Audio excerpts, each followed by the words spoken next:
கொடுக்க போகிற அந்த தற்பரிசோதனை என்ன அப்படின்னா, நீங்கள் அதிகம் சந்தேகப்படுபவரா? ஒரு தேவனுடைய பிள்ளையினுடைய வாழ்க்கையில நீங்கள் மிக கவனமா இருக்க வேண்டிய ஒரு தற்பரிசோதனை தான் இது. உங்களை பார்த்து நீங்க கேட்க வேண்டிய ஒரு கேள்வி என்னன்னா, உனக்குள்ள அதிகமான சந்தேக உணர்வுகள் வருகிறதா என்கிறத ஆண்டவருடைய பிள்ளைகள் கேட்க வேண்டும். ஒன்று நினைத்துக் கொள்ளுங்கள், ஒரு விசை நான் ஒரு மனநல மருத்துவரை பார்க்கிறதற்காக கடந்து போயிருந்தேன். அப்போ அந்த மருத்துவர் என்னை கொஞ்ச நேரம் இருங்க, நான் உங்களை திரும்ப உங்களை கூப்பிடுறேன் அப்படின்னு சொல்லிட்டு உள்ள ஒருத்தர்கிட்ட பேசிட்டு இருந்தாரு. பேசிட்டு அவர் முடிச்சுட்டு அவர் வெளியே போனாரு.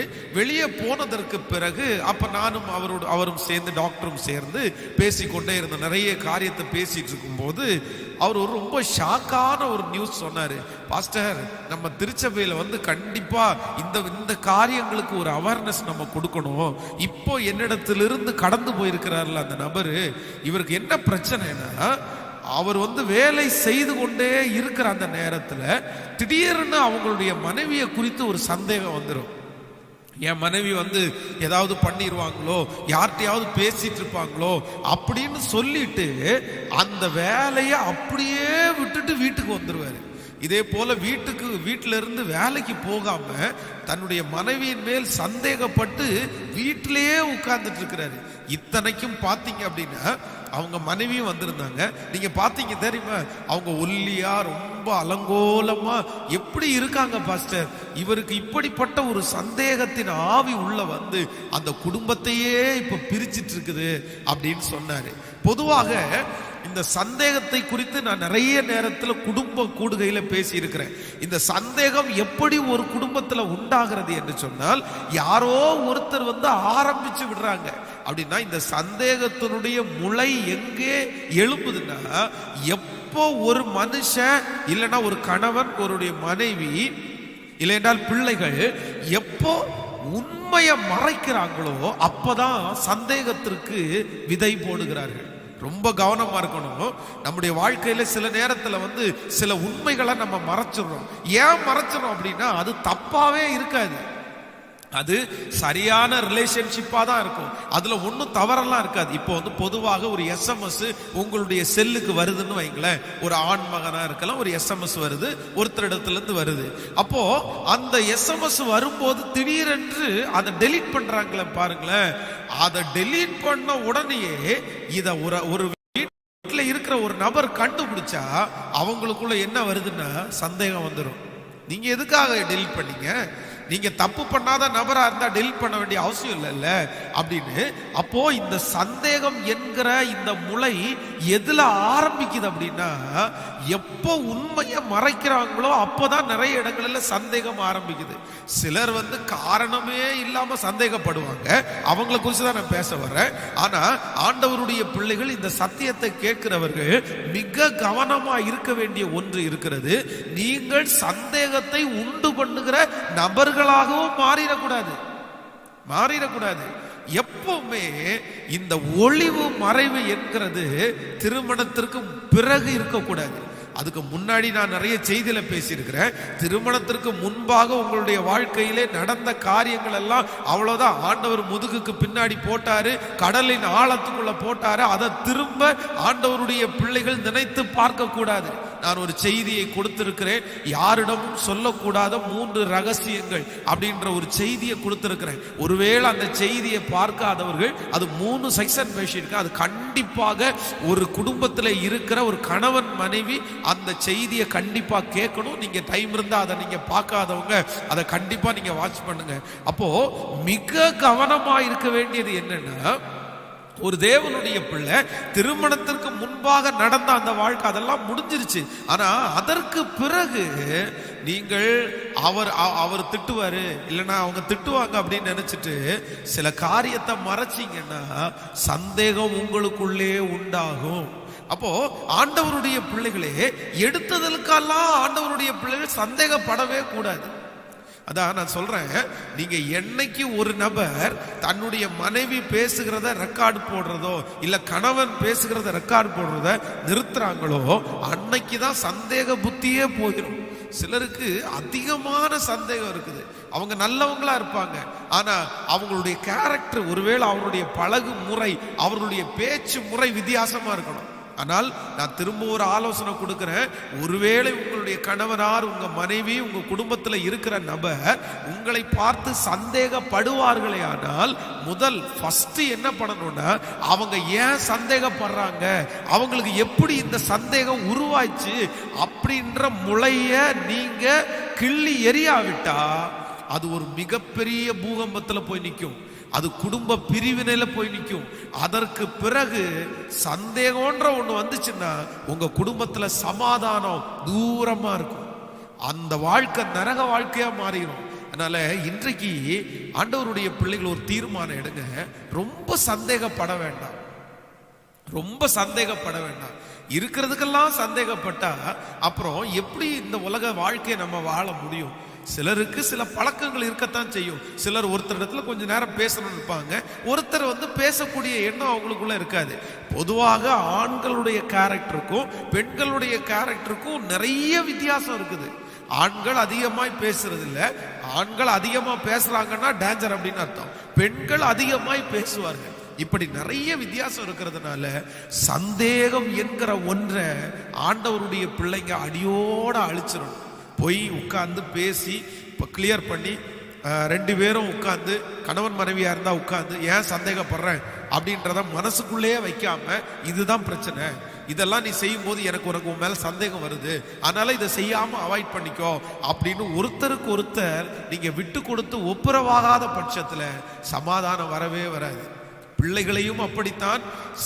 இந்த சந்தேகம் என்கிறது கண்டிப்பாக அவசியம், கொஞ்சம் இருக்கணும். இல்லை அப்படின்னா நீங்க சில காரியத்தை கண்டுபிடிக்கவே முடியாது. இப்போ அதான் நான் சொன்னேனே, ஒரு பையன் பொதுவாக ஒரு வாலிப தம்பி கண்ணாடிக்கு முன்னாடி ரொம்ப நேரம் நிற்க மாட்டான். வந்தானா சட்டை எடுத்து போட்டானா, கண்ணாடிக்கு முன்னாடினா தலையை சீவிட்டானா, அவ்வளோதான் போயிடுவோம். பிள்ளை கேர்ள்ஸ் மாதிரி உட்காந்து கண்ணாடிக்கு முன்னாடி ரொம்ப நேரம் உட்காந்து மேக்கப் போட்டு அப்படியெல்லாம் இருக்க மாட்டாங்க.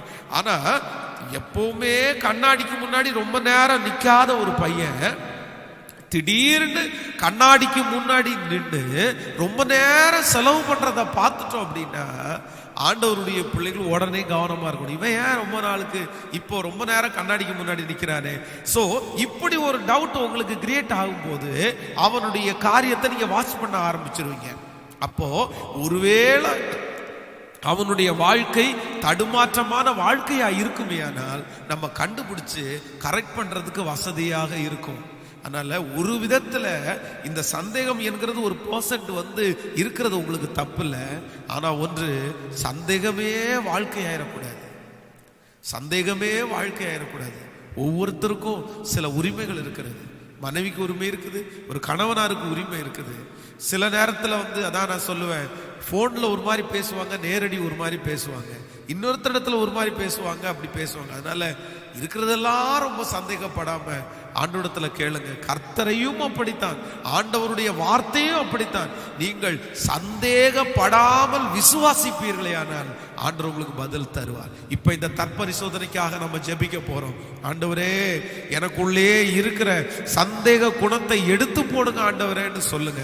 ஒருவேளை இந்த ஜெபத்துல இருக்கிற யாராவது ஒருவர் சந்தேகத்தினால நிரம்பி இருக்கிறீர்களா, அவர் தவறு செய்தாரா இல்லையா என்று தெரியாது, அவங்க தவறு பண்ணாங்களா இல்லையான்னு தெரியாது, ஒருவேளை சின்ன தடுமாற்றங்கள் வரலாம். அப்பா, நான் தேவையற்ற விதத்திலே என்னைக்குமே சந்தேகப்படாதபடிக்கு ஒரு அற்புதத்தை கர்த்தர் செய்வீராக ராஜா, செய்வீராக ராஜா.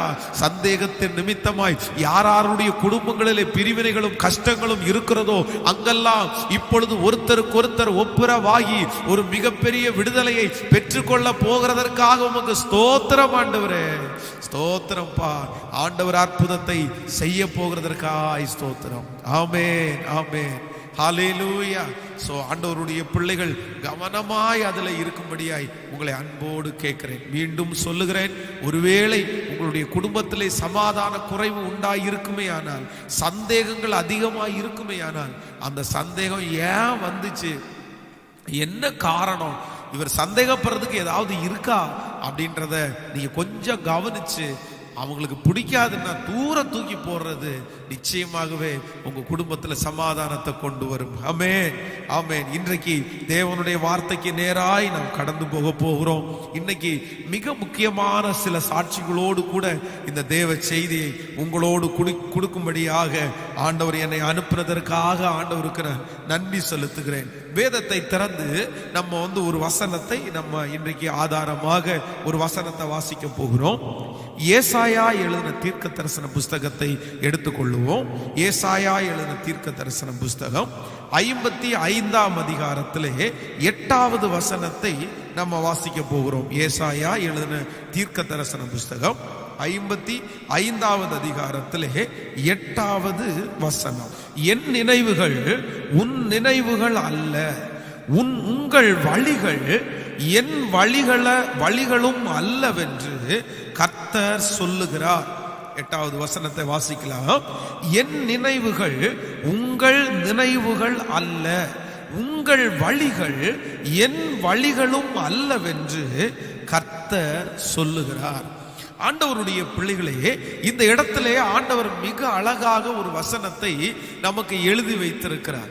என் நினைவுகள் உன் நினைவுகள் அல்ல, என் வழிகள் உன் வழிகளும் அல்ல என்று கர்த்தர் சொல்லுகிறார்.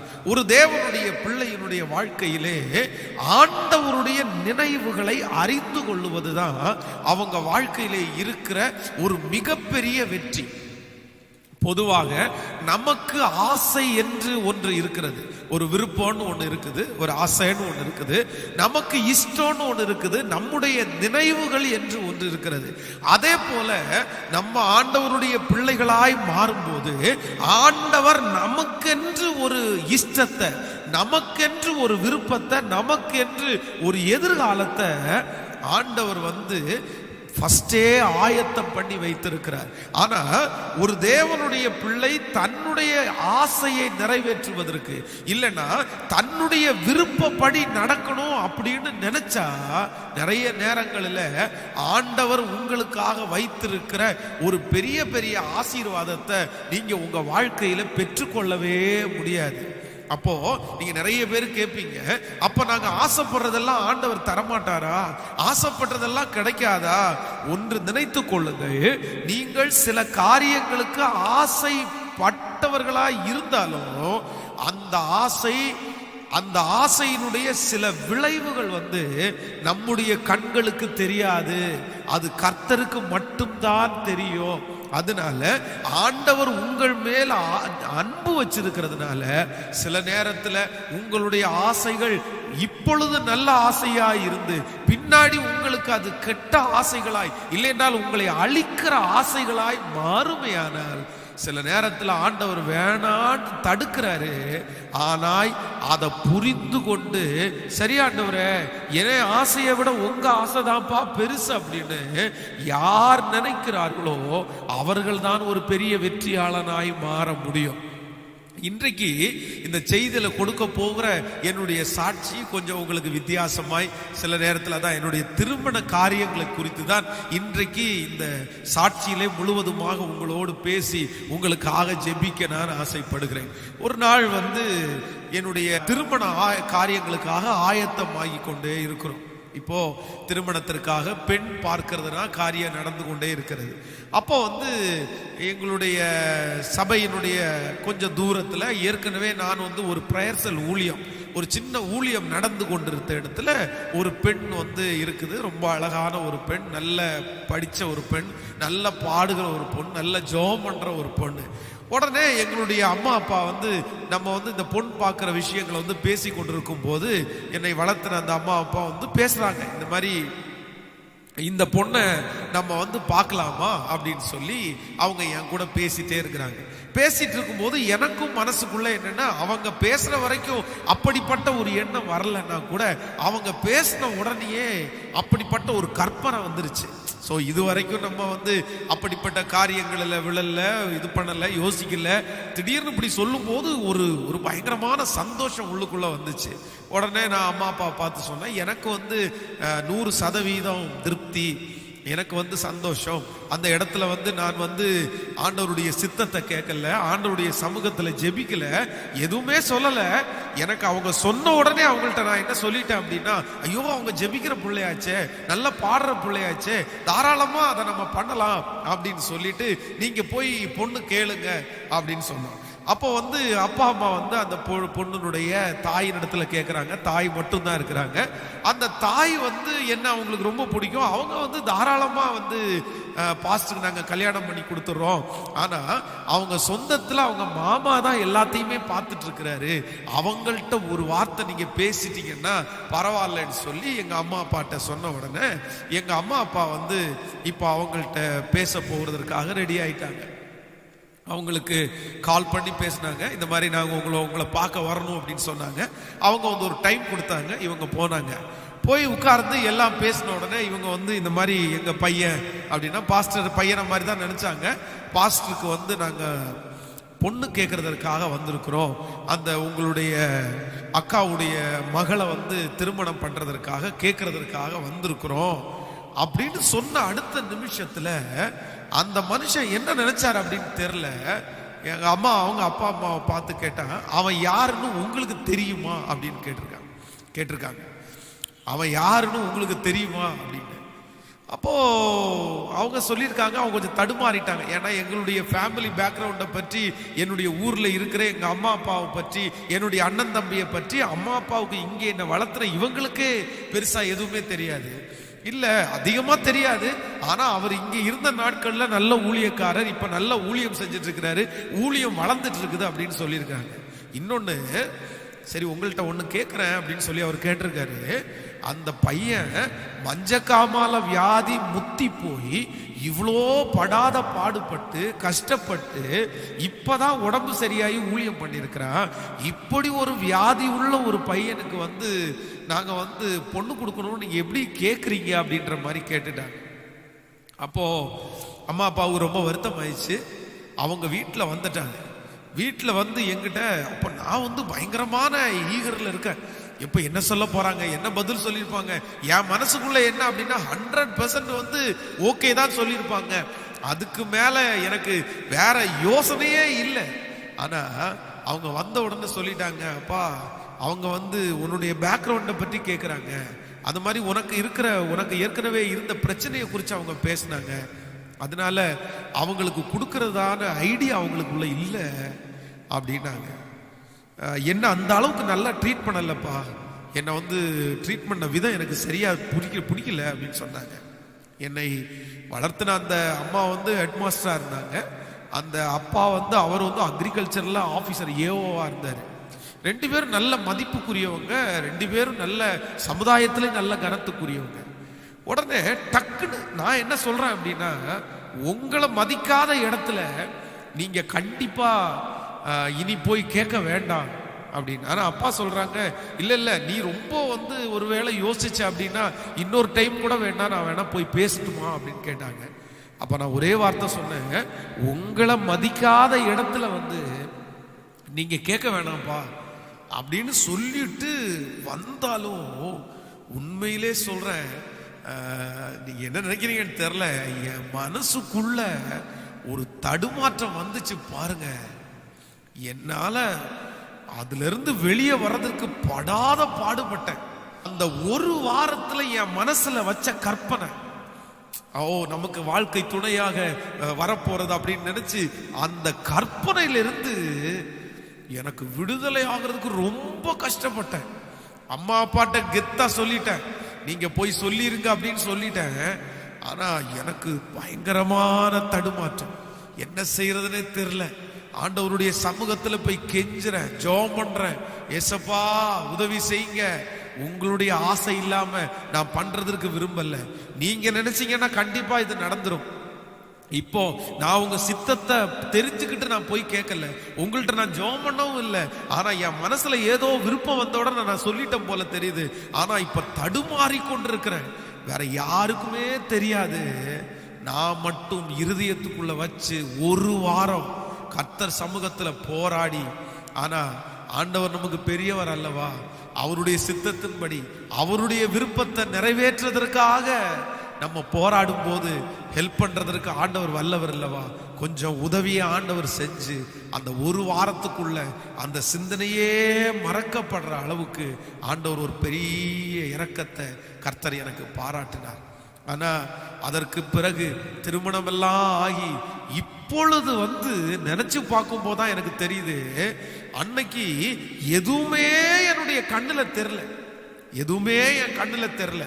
அந்த அந்த அவங்க எனக்கு பார்த்த அந்த பொண்ணு நகை போட்டிருந்தாங்க, அந்த பொண்ணு ரொம்ப மாடலா தான் இருப்பாங்க, எல்லாமே ஓகே. அன்னைக்கு அது எதுவுமே என்னுடைய கண்ணுக்கு தெரியல. ஒரு மனுஷனை பிடிச்சதுனால, மனசுக்குள்ள ஆசை வந்ததுனால தரிசனம் எனக்கு கண்ணுக்கு தெரியல. அவர்கள் இப்போ இந்த மாதிரி கல்யாணம் பண்ணா நம்முடைய வாழ்க்கைக்கு சூட் ஆகுமா, நம்முடைய ஊழியத்துக்கு சரியா இருக்குமா, நம்ம ஜிப்பா வெஸ்டிக்கு அது மேட்ச் ஆகுமா என்றெல்லாம் எதுவுமே பார்க்க தெரியல. ஆசை, அந்த ஆசை கண்ணை மறைச்சிருச்சுன்னு சொல்லுவாங்கல்ல. நான் என் மனசுல ஆசைப்பட்டதுனால இது எதுவுமே என்னால யோசிக்க தெரியல. அவங்க கொடுத்தா போதும், அவங்க சரின்னு சொன்னா போதும், நம்ம திருமணம் பண்ணலாம்னு நினைச்சிட்டு இருந்தோம். ஆனா ஆண்டவர் என்னமோ என் மேல வச்ச பெரிய நேசம், என் ஊழியத்தின் மேல அவர் வச்ச ஒரு பெரிய திட்டம், ஆண்டவர் எனக்கு அதை தடுத்து போட்டாரு. ஆனா இப்பதான் நினைக்கிறேன், உண்மையிலே அப்படிப்பட்ட ஒரு ஆசைப்பட்ட ஒரு காரியத்தை கர்த்தருடைய சமூகத்துல வலுக்கட்டாயமா ஆண்டவரே எப்படியாவது இதை தந்துதான் ஆகணும் ஆண்டவரேன்னு சொல்லி ஒருவேளை ஆண்டவருடைய சமூகத்துல ரொம்ப போராடி இருந்தா கர்த்தர் கண்டிப்பா கொடுத்திருப்பாரு அப்படின்ற நம்பிக்கை எனக்கு இருக்குது. ஆனா என்னுடைய ஊழியத்துல அது மேட்சா இருந்திருக்குமா, என் ஊழியம் இந்த அளவுக்கு வளர்ச்சிக்கு அது உறுதுணையா இருந்திருக்குமா அப்படின்னு கேட்டா இன்னைக்கு யோசிக்கும் போதுதான் தெரியுது, இல்ல இல்ல, கேள்விக்குறியாதான் இருந்திருக்கும், கேள்விக்குறியாதான் இருந்திருக்கும். இன்னைக்கு என் சத்தத்தை கேட்கிற அன்பு தேவனுடைய பிள்ளைகளே, உங்களுடைய ஆசைய ஆண்டவரிடத்துல கொண்டு போய் தயவு செய்து நீங்க வற்புறுத்தாதீங்க, வற்புறுத்தாதீங்க. இன்னைக்கு இருக்கிற நிறைய வாலிப பிள்ளைகள் கூட அப்படிதான். அதுக்காக தான் இந்த செய்தியை நான் ஓப்பனா சொல்றேன். நான் என்னை நிரூபிக்கிறதுக்காக சொல்லல. எல்லா ஹியூமன், எல்லா ஒரு மனிதனுக்குள்ளேயும் இப்படிப்பட்ட ஆசைகள் கண்டிப்பாக வரத்தான் செய்யும். ஒருத்தரை பார்க்கும்போது அவங்க நம்ம வாழ்க்கையில வந்தா எப்படி இருக்கும், அவங்களுடைய ஜெப வாழ்க்கை, அவங்களுடைய ஸ்டைலா இருக்கலாம், அவங்களுடைய அழகா இருக்கலாம், பார்த்த உடனே ஐயோ நம்முடைய வாழ்க்கையில இவங்க வந்தா நம்முடைய வாழ்க்கை பயங்கரமா மாறும்ன்ற ஒரு ஆசை எல்லா மனிதர்களுக்குள்ளும் வரலாம், கண்டிப்பா வரலாம், தப்பு இல்ல. ஏன்னா ஒரு கண்டிப்பாக ஒரு ஆண் பிள்ளையா இருந்தா அந்த அந்த எண்ணம் வர, அதுதான் அவங்களுடைய நேச்சர். ஒரு பெண் பிள்ளையா இருந்தா அப்படிப்பட்ட டெம்ப்டேஷன் வரும், அதுதான் அவங்க நார்மலான பர்சன். நார்மலான பர்சனுக்கு அப்படி வரத்தான் செய்யும். ஆனா ஒன்று, அப்படி வரும்போது உங்க ஆசைய கர்த்தரிடத்துல கொண்டு போய் நிறைய பேரு வலுக்கட்டாயமா நீங்க எனக்கு செய்துதான் ஆகணும் ஆண்டவரே, கண்டிப்பா எனக்கு பண்ணுங்க ஆண்டவரே, விடாப்பிடியா கர்த்தருடைய சமூகத்துல சண்டை போட்டு, அப்பா அம்மாட்ட சண்டை போட்டு கேட்கிற நிறைய ஆசைகள் அவருடைய வாழ்க்கையிலே வெற்றிகரமா இருந்ததே இல்லைங்க, வெற்றிகரமா இருந்ததே இல்லை. ஆனா இதற்கு முன்பாக திருமணமாய் எல்லாருக்காகவும் ஆண்டவருக்கு நான் நன்றி செலுத்துறேன், உங்களுக்காக நான் ஜெபிக்கிறேன். தேவன் உங்களை இணைச்சிட்டாரு, இனி பிரிக்க வேண்டாம், இனி அந்த ஆசீர்வாதத்தை உங்களுக்கு தருவாரு. ஆனா ஒன்று மட்டும், இனி உங்களுடைய வாழ்க்கையில ஒரு மிஸ்டேக்கை மட்டும் எப்பவும் பண்ணிடாதீங்க. உங்க ஆசை, உங்க விருப்பம், நீங்க விருப்பப்படுறது தவறுன்னு சொல்லல, உங்களுடைய விருப்பத்துல அவருடைய சித்தம் இல்லாவிட்டால் நிச்சயமா சொல்றேன், உங்க வாழ்க்கை வெற்றிகரமாய் அமையவே அமையாது. அது எதுவா வேணாலும் இருக்கலாம், நீங்க எதுக்கு வேணாலும் ஆசைப்படலாம். அது எதற்கு நீங்க ஆசைப்பட்டாலும் நீங்க கண்டிப்பா என்ன ஜெபிக்கணும் அப்படின்னா, ஆண்டவரே என் ஆசை இல்லப்பா, உன் விருப்பம்ப்பா, என் ஆசை இல்லப்பா, உன் விருப்பம் இல்லப்பா, உங்க விருப்பம்ப்பா, என் ஆசை இல்லப்பா, உங்க விருப்பம்ப்பா. ஒருவேளை இந்த ஜெபத்தை கேட்டுக்கொண்டிருக்கிற ஆண்டவருடைய பிள்ளையே, உன்னுடைய இருதயத்துக்குள்ள பெரிய ஆசைகள் இருக்கலாம், ஆண்டவரிடத்துல அது போராடி கொண்டிருக்கலாம், ஆனா அது தடையா வந்துட்டே இருக்கலாம், ஆண்டவர் தடுத்துட்டே இருக்கலாம், இல்ல ஏதோ ஒரு தடை வந்துட்டே இருக்கலாம். அந்த தடை வந்துட்டு இருக்கும் போது நீங்க ரொம்ப பிரயாசம் எடுத்து அதற்காக பெரிய பெரிய உபவாசங்களை போட்டு, நான் சொல்றேன், அதற்காக ரொம்ப போராடுறதை விட்டுட்டு கர்த்தருடைய சித்தத்துக்கு ஒப்பு கொடுங்க. ஆண்டவரே உமக்கு சித்தமானால், உங்களுக்கு ஆசை இருந்தா அதனுடைய பின் விளைவை குறித்து எனக்கு தெரியாதப்பா. அதை என் வாழ்க்கையில அடைஞ்சதுக்கு அப்புறம் நான் நல்லா இருப்பேனா நல்லா இருக்க மாட்டேனா எதுவுமே எனக்கு தெரியாதுப்பா, ஆனா உங்களுக்கு தெரியும்பா அப்படின்னு சொல்லுங்க. என் ஊழியத்துல மறக்க முடியாத ஒரு சம்பவம் இருக்கிறது. 2 ஆண் பிள்ளைகள், ஒரே ஒரு தாயார். ஆனா மூத்த பையன் என்ன அப்படின்னா, அவங்க அம்மாவை வந்து ரொம்ப ஐஸ் வைப்பாரு. அவங்க அம்மாவுக்கு பிடிக்கிறது மாதிரி ஏதோ ஒன்றை வாங்கிட்டு வந்து, ஆனா இளைய மகனை பொறுத்த அளவுல அவங்க அம்மாவை நேசிப்பாரு, அவங்க அம்மாவுக்கு எல்லாம் வாங்கி கொடுப்பாரு. ஆனா இந்த ஐஸ் வைக்கிறதுக்கெல்லாம் அவருக்கு ஒன்றும் பெருசா தெரியாது. திடீரென்று அவர்கள் இருவருக்கும் அவங்க தகப்பனார் வைத்து போன அந்த சொத்தை பிரிக்க வேண்டிய ஒரு சூழ்நிலை வந்துருச்சு. அப்போ ஒரு பையனுக்கு என்ன பண்ணிட்டாங்கன்னா 50 சென்ட் கொடுக்குறோம் அப்படின்னு சொன்னாங்க. இளைய மகனுக்கு 50 சென்ட், ஃபர்ஸ்ட் பையனுக்கு ஒரு 10 சென்ட். ஆனா ஃபர்ஸ்ட் அந்த முதல்ல இருக்கிற அந்த பையனுக்கு கொடுக்கிற அந்த 10 சென்ட் மெயின் ஜங்ஷன்ல மெயின் ரோட்ல இருக்குது. அது பல கோடி கணக்கான சொத்து, அதனுடைய விலை பல கோடி. ஆனா இளைய மகனுக்கு கொடுக்கிற அந்த 50 சென்ட் ரொம்ப அவுட்டர்ல, அது மிக குறைவான விலையில. அப்போ எல்லாரும் அவரிடத்துல போய் சொன்னாங்களாமா, நீங்க ஃபைட் பண்ணுங்க, நீங்க சண்டை போடுங்க. அது எப்படி உங்க சின்ன மூத்தவனுக்கு அப்படி கொடுத்துட்டு இளையவனுக்கு இப்படி கொடுக்கலாம்? 2 பேருக்கும் சரிசமமா கொடுக்க சொல்லுங்க. அதுல 25 சென்ட் அவனை எடுத்துக்க சொல்லுங்க, 25 சென்ட் நீங்க எடுத்துங்க, இதுல 5 சென்ட் நீங்க எடுத்துங்க, 5 சென்ட் அப்படி சரிசமமாய் பங்கு போட சொல்லுங்க அப்படின்னு சொன்ன போது இந்த இளைய சகோதரன் சொன்னாராமா, நான் ஆண்டவரை நம்புறேன், எனக்கு ஆண்டவர் எதை தர்றாரோ அதை வந்து நான் சந்தோஷமா வாங்குறதற்கு நான் ஆசைப்படுறேன்னு சொல்லி அவங்க அம்மாட்ட எந்த பிரச்சனையும் அவர் பண்ணலையாம்மா. உங்களுக்கு எனக்கு என்ன கொடுக்கணும்னு உங்களுக்கு தோணுதோ அதை கொடுத்துருங்கம்மா, அதெல்லாம் ஒன்றும் பிரச்சனை இல்லைம்மா அப்படின்னு சொல்லி அந்த அவுட்டர்ல இருக்கிற 50 சென்ட் இடத்தை அவர் எழுதி வாங்கினார். நாட்கள் தாண்டினது. இவருக்கான கொஞ்சம் வருத்தமா தான் இருந்துச்சாமா. பல கோடி ரூபாய் சொத்துடைய மதிப்புடைய அந்த இடத்த அண்ணனுக்கு கொடுத்துட்டு நமக்கு ஒன்றும் இல்லாத இடத்த கொடுத்துட்டாங்களேன்னு அவங்களுக்கு வருத்தமா தான் இருந்துச்சாமா. ஆனாலும் ஆண்டவருடைய சமூகத்துல சொன்னாராமா, அப்பா எனக்கு எனக்கு ஏன் ஆசை வேணாம்ப்பா, உங்க ஆசைப்பா. நீங்க எனக்கு தரணும்னு நினைச்சிருந்தீங்கன்னா கண்டிப்பா நீங்க கொடுத்துருப்பீங்க, நீங்க தரணும்னு நினைக்கல, அது எனக்கு கிடைக்கல, பரவாயில்ல ஆண்டவரேன்னு சொல்லிட்டே இருந்தாராமா. ஒரு சில ஆண்டுகள் தாண்டினது. ஒரு திடீரென்று இவருக்கு அந்த அவுட்டர்ல இருந்த இடத்தினுடைய பக்கத்துல ஒரு பெரிய ஹைவே ரோடு ஒன்று, இந்த 4 லைன் ரோடு ஒன்று வர்றதா ஒரு சாங்ஷன் ஆயிடுச்சு. 2-3 வருடத்திற்குள்ளாக அந்த 4 லைன் ரோடு அந்த இடத்துல வந்துருச்சு. அவருக்கு இருந்த அந்த 50 சென்ட் இடம் ஒரு நல்ல ஜங்ஷன்ல வர்றது மாதிரி கரெக்டா அந்த ரோடு அதுல கொண்டு வந்து இணைச்சிட்டாங்க. ஒரு மிகப்பெரிய ஆச்சரியம் என்ன தெரியுமா, அந்த 50 சென்ட் இவரை விட பல கோடி ரூபாய் அதிகமாய் விற்கிற அளவுக்கு ஆண்டவர் அந்த இடத்தை பிளஸ் பண்ணிட்டார். அவருக்கு ஒரு பெரிய லாபம் வந்துருச்சு. அந்த லாபத்தை கொண்டு வந்து இதே சிட்டியில ஒரு அழகான ஒரு வீடு, கிட்டத்தட்ட 1.5 கோடி ரூபாய்க்கு ஒரு வீடை வாங்கி அதுல இன்றைக்கு சுகமாய் குடியிருக்கிறார். அப்போ சில நேரத்துல உங்க ஆசையை ஆண்டவர் வந்து வேணான்னு தடுக்கிற மாதிரி இருக்கலாம். நான் ஆசைப்பட்டது கூட எனக்கு கிடைக்காதா, நான் ஆசைப்பட்டது நான் எதுக்குமே ஆசைப்படலையே, நான் இஷ்டத்துக்கு கூட அலையல, நான் அப்படி இப்படி எல்லாம் நடக்கவே இல்லை, நான் லவ் பண்ணல, நான் இந்த மாதிரிலாம் பண்ணல, ஆனா நான் ஆசைப்பட்டது ஒன்னே ஒண்ணு, இந்த மாதிரி ஒரு மாப்பிள்ளை, இந்த மாதிரி ஒரு பொண்ணு, இந்த மாதிரி ஒரு குடும்பம், இந்த மாதிரி ஒரு ஆளு.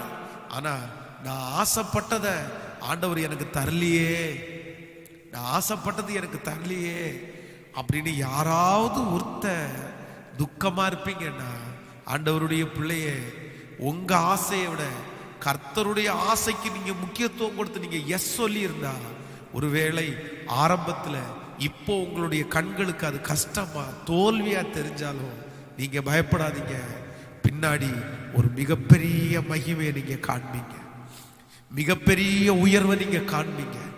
ஆண்டவர் கொடுத்த ஆசீர்வாதத்துல எப்பவும் குறையற்று ஒன்று இருக்கவே இருக்காது.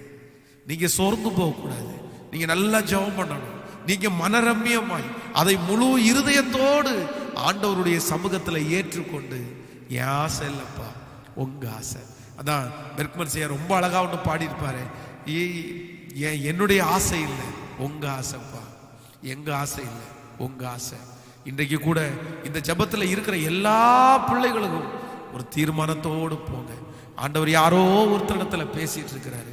நீங்க ஆசைப்பட்டது நடக்கலன்றதுக்காக யாரோ ஒருவர் இந்த ஜெபத்துல வருத்தத்தோடு இருக்கிறீங்க, கவலையோடு இருக்கிறீங்க. நான் தவறா ஆசைப்படலையே, நான் பிடிக்காத ஆசைப்படலையே, என் வாழ்க்கையில ஆசைப்பட்டது எதுவுமே கிடைக்கல, இந்த ஒண்ணுக்கு தானே இவ்வளவு ஆசைப்பட்டேன், நடக்கலன்றதுக்காக சோர்ந்து போகாதீங்க. தேவனுடைய பிள்ளையே, ஆண்டவருடைய வழி எப்பவுமே, ஆண்டவருடைய நினைவுகள் உங்களை குறித்து கீழானது அல்ல, மேலானதே. ஹல்லேலூயா, ஹல்லேலூயா. இன்னொரு வசனத்தை கூட வேதத்திலிருந்து நம்ம வாசிக்கலாமா? ஒரு வசனத்தை நம்ம வாசிக்க போகிறோம். ஆதியாகமம் 13ஆம் அதிகாரத்தை எடுத்துக்கொள்ளலாம். ஆதியாகமம் 13ஆம் அதிகாரம் 8வது வசனத்தை நம்ம வாசிக்க போகிறோம். 8வது வசனம். ஆபிரகாம் லோத்தை நோக்கி, எனக்கும் உனக்கும் என் மேய்ப்பருக்கும் உன் மேய்ப்பருக்கும் வாக்குவாதம் வேண்டாம், நாம் சகோதரர், இந்த தேசமெல்லாம் உனக்கு முன்பாக இருக்கிறது அல்லவா, நீ என்னை விட்டு பிரிந்து போனால் போகலாம், நீ இடதுபுறம் போனால் நான் வலதுபுறம் போகிறேன், நீ வலதுபுறம் போனால் நான் இடதுபுறம் போகிறேன் என்றார். அப்பொழுது லோத்து தன் கண்களை ஏறெடுத்து பார்த்தபோது யோர்தான் நதிக்கு அருகான சமபூமி முழுவதும் நீர்வளம் பொருந்தி இருக்கிறதாய் கண்டார். கர்த்தர் சோதோமையும் கொமோராவையும் அழிக்கும் முன்னே சோவாருக்கு போகும் வழி மட்டும் அது கர்த்தருடைய தோட்டத்தை போலவும் எகிப்து தேசத்தை போலவும் இருந்தது. ஆண்டவருடைய பிள்ளைகளே, இந்த இடத்திலே ஆபிரகாம் இந்த லோத்தை குறித்து அநேக செய்திகளிலே நம்ம கேட்டிருக்கிறோம். இந்த இடத்துல ஆபிரகாம் லோத்து இருவரும் பிரியக்கூடிய ஒரு சூழ்நிலை உண்டாகிறது. ஆபிரகாமினுடைய ஆட்டு மந்தை பெருகிறது, லோத்தினுடைய ஆட்டு மந்தைகள் பெருகிறது. இப்போ இருவருடைய வேலைக்காரர்களுக்கும் வாக்குவாதம் வந்த உடனே இவங்க 2 பேருமே பிரியலாம் அப்படின்ற ஒரு சூழ்நிலைக்கு வந்தாங்க. அப்போ ஆபிரகாம் சொல்றாரு, சரி ஒன்னும் பிரச்சனை இல்லை, நமக்கு முன்பாக தேசமெல்லாம் ரொம்ப பெருசா இருக்குது, நீ எந்த பக்கத்தை வேணாலும் செலக்ட் பண்ணிக்கோ, நான் செலக்ட் பண்ணல, நான் தான் பெரியவனா இருந்தாலும் நீ வலதுபுறம் போனால் நான் இடதுபுறம் போகிறேன், நீ இடதுபுறம் போனால் நான் வலதுபுறம் போறேன் அப்படின்னு சொல்லி இப்போ ஒரு ஒரு ஒரு 2 பேர் பிரிய போற ஒரு சூழ்நிலை உண்டாகுது. ஆனா இந்த ஆபிரகாம் செலக்ட் பண்ணல. லோத்தை குறித்து வேதம் சொல்லுகிறது, இவன் தன்னுடைய வாழ்க்கையிலேயே அப்படிப்பட்ட ஒரு ஆப்பர்ச்சுனிட்டி கிடைக்கும் போது, இல்லைன்னா தான் செலக்ட் பண்ண வேண்டும் என்கிற ஒரு சூழ்நிலையிலே தள்ளப்படும் போது சுற்றி இருக்கிற எல்லா இடத்தை பார்த்து தன்னுடைய கண்களுக்கு இனிமையாய் குளிர்ச்சியாய் தன்னுடைய ஆடு மாடுகளை நல்லா வளர்த்தலாம் அப்படின்ற ஒரு எண்ணத்தோடு கூட அப்படியே சோதோம் கொமோரா பட்டணத்தினுடைய செழிப்பை தன்னுடைய கண்களில் பார்த்து அதை செலக்ட் பண்ணிட்டான். ஆனா வேதம் சொல்லுது, இவனுடைய ஒரே ஒரு செலக்ஷன் இவனுடைய வாழ்க்கையிலேயே இந்த லோத்தினுடைய குடும்பம் மொத்தத்தையும் அழிக்கிறதாய் போய்விட்டுச்சு. இவனுடைய செலக்ஷன் இவனை சோம்பேறியாக்கிருச்சு. இவனுடைய செலக்ஷன் இவனுடைய பிள்ளைகளை தவறான விதத்திலே, தவறான முன்மாதிரிகள் இருக்கிற இடத்திலே கொண்டு போய்விட்டு தன்னுடைய பிள்ளைகளும் கெட்ட சிந்தையிலே ஆளாகி விட்டார்கள். இவனுடைய ஒரே ஒரு செலக்ஷன், இவனுடைய மனைவி பொருட்கள் மேல் ஆசை வைத்து அவர்கள் உப்பு தூணாய் மாற்றப்பட்டார்கள். இவனுடைய ஒரே ஒரு தவறான செலக்ஷன் அந்த பட்டணம் முழுவதும் அழிக்கப்படும் போது இவர்கள் உயிர் தப்புவிக்க அந்த பட்டணத்தை விட்டே ஓடக்கூடிய ஒரு சூழ்நிலை உண்டாயிருச்சு. இன்றைக்கு இந்த உபவாச ஜெபத்தில் இருக்கிற ஆண்டவருடைய பிள்ளைகளே, இந்த சத்தியத்தை கண்டிப்பா நீங்க கவனமாய் நீங்கள் கவனிங்கள். உங்களுடைய வாழ்க்கையிலே இந்த செலக்ஷன் அப்படின்றது மிக மிக மிக அவசியமான ஒன்று. அதுவும் சில காரியத்தை செலக்ட் பண்றதுனால உங்களுக்கு பெரிய நஷ்டங்கள் உங்களுக்கு வர்றதில்லை. அதான் நான் அடிக்கடி சொல்லுவேன், ஒரு பேனாவை நீங்க செலக்ட் பண்றீங்க, அது ஒரு 5 ரூபாய்க்குள்ள பொருள்.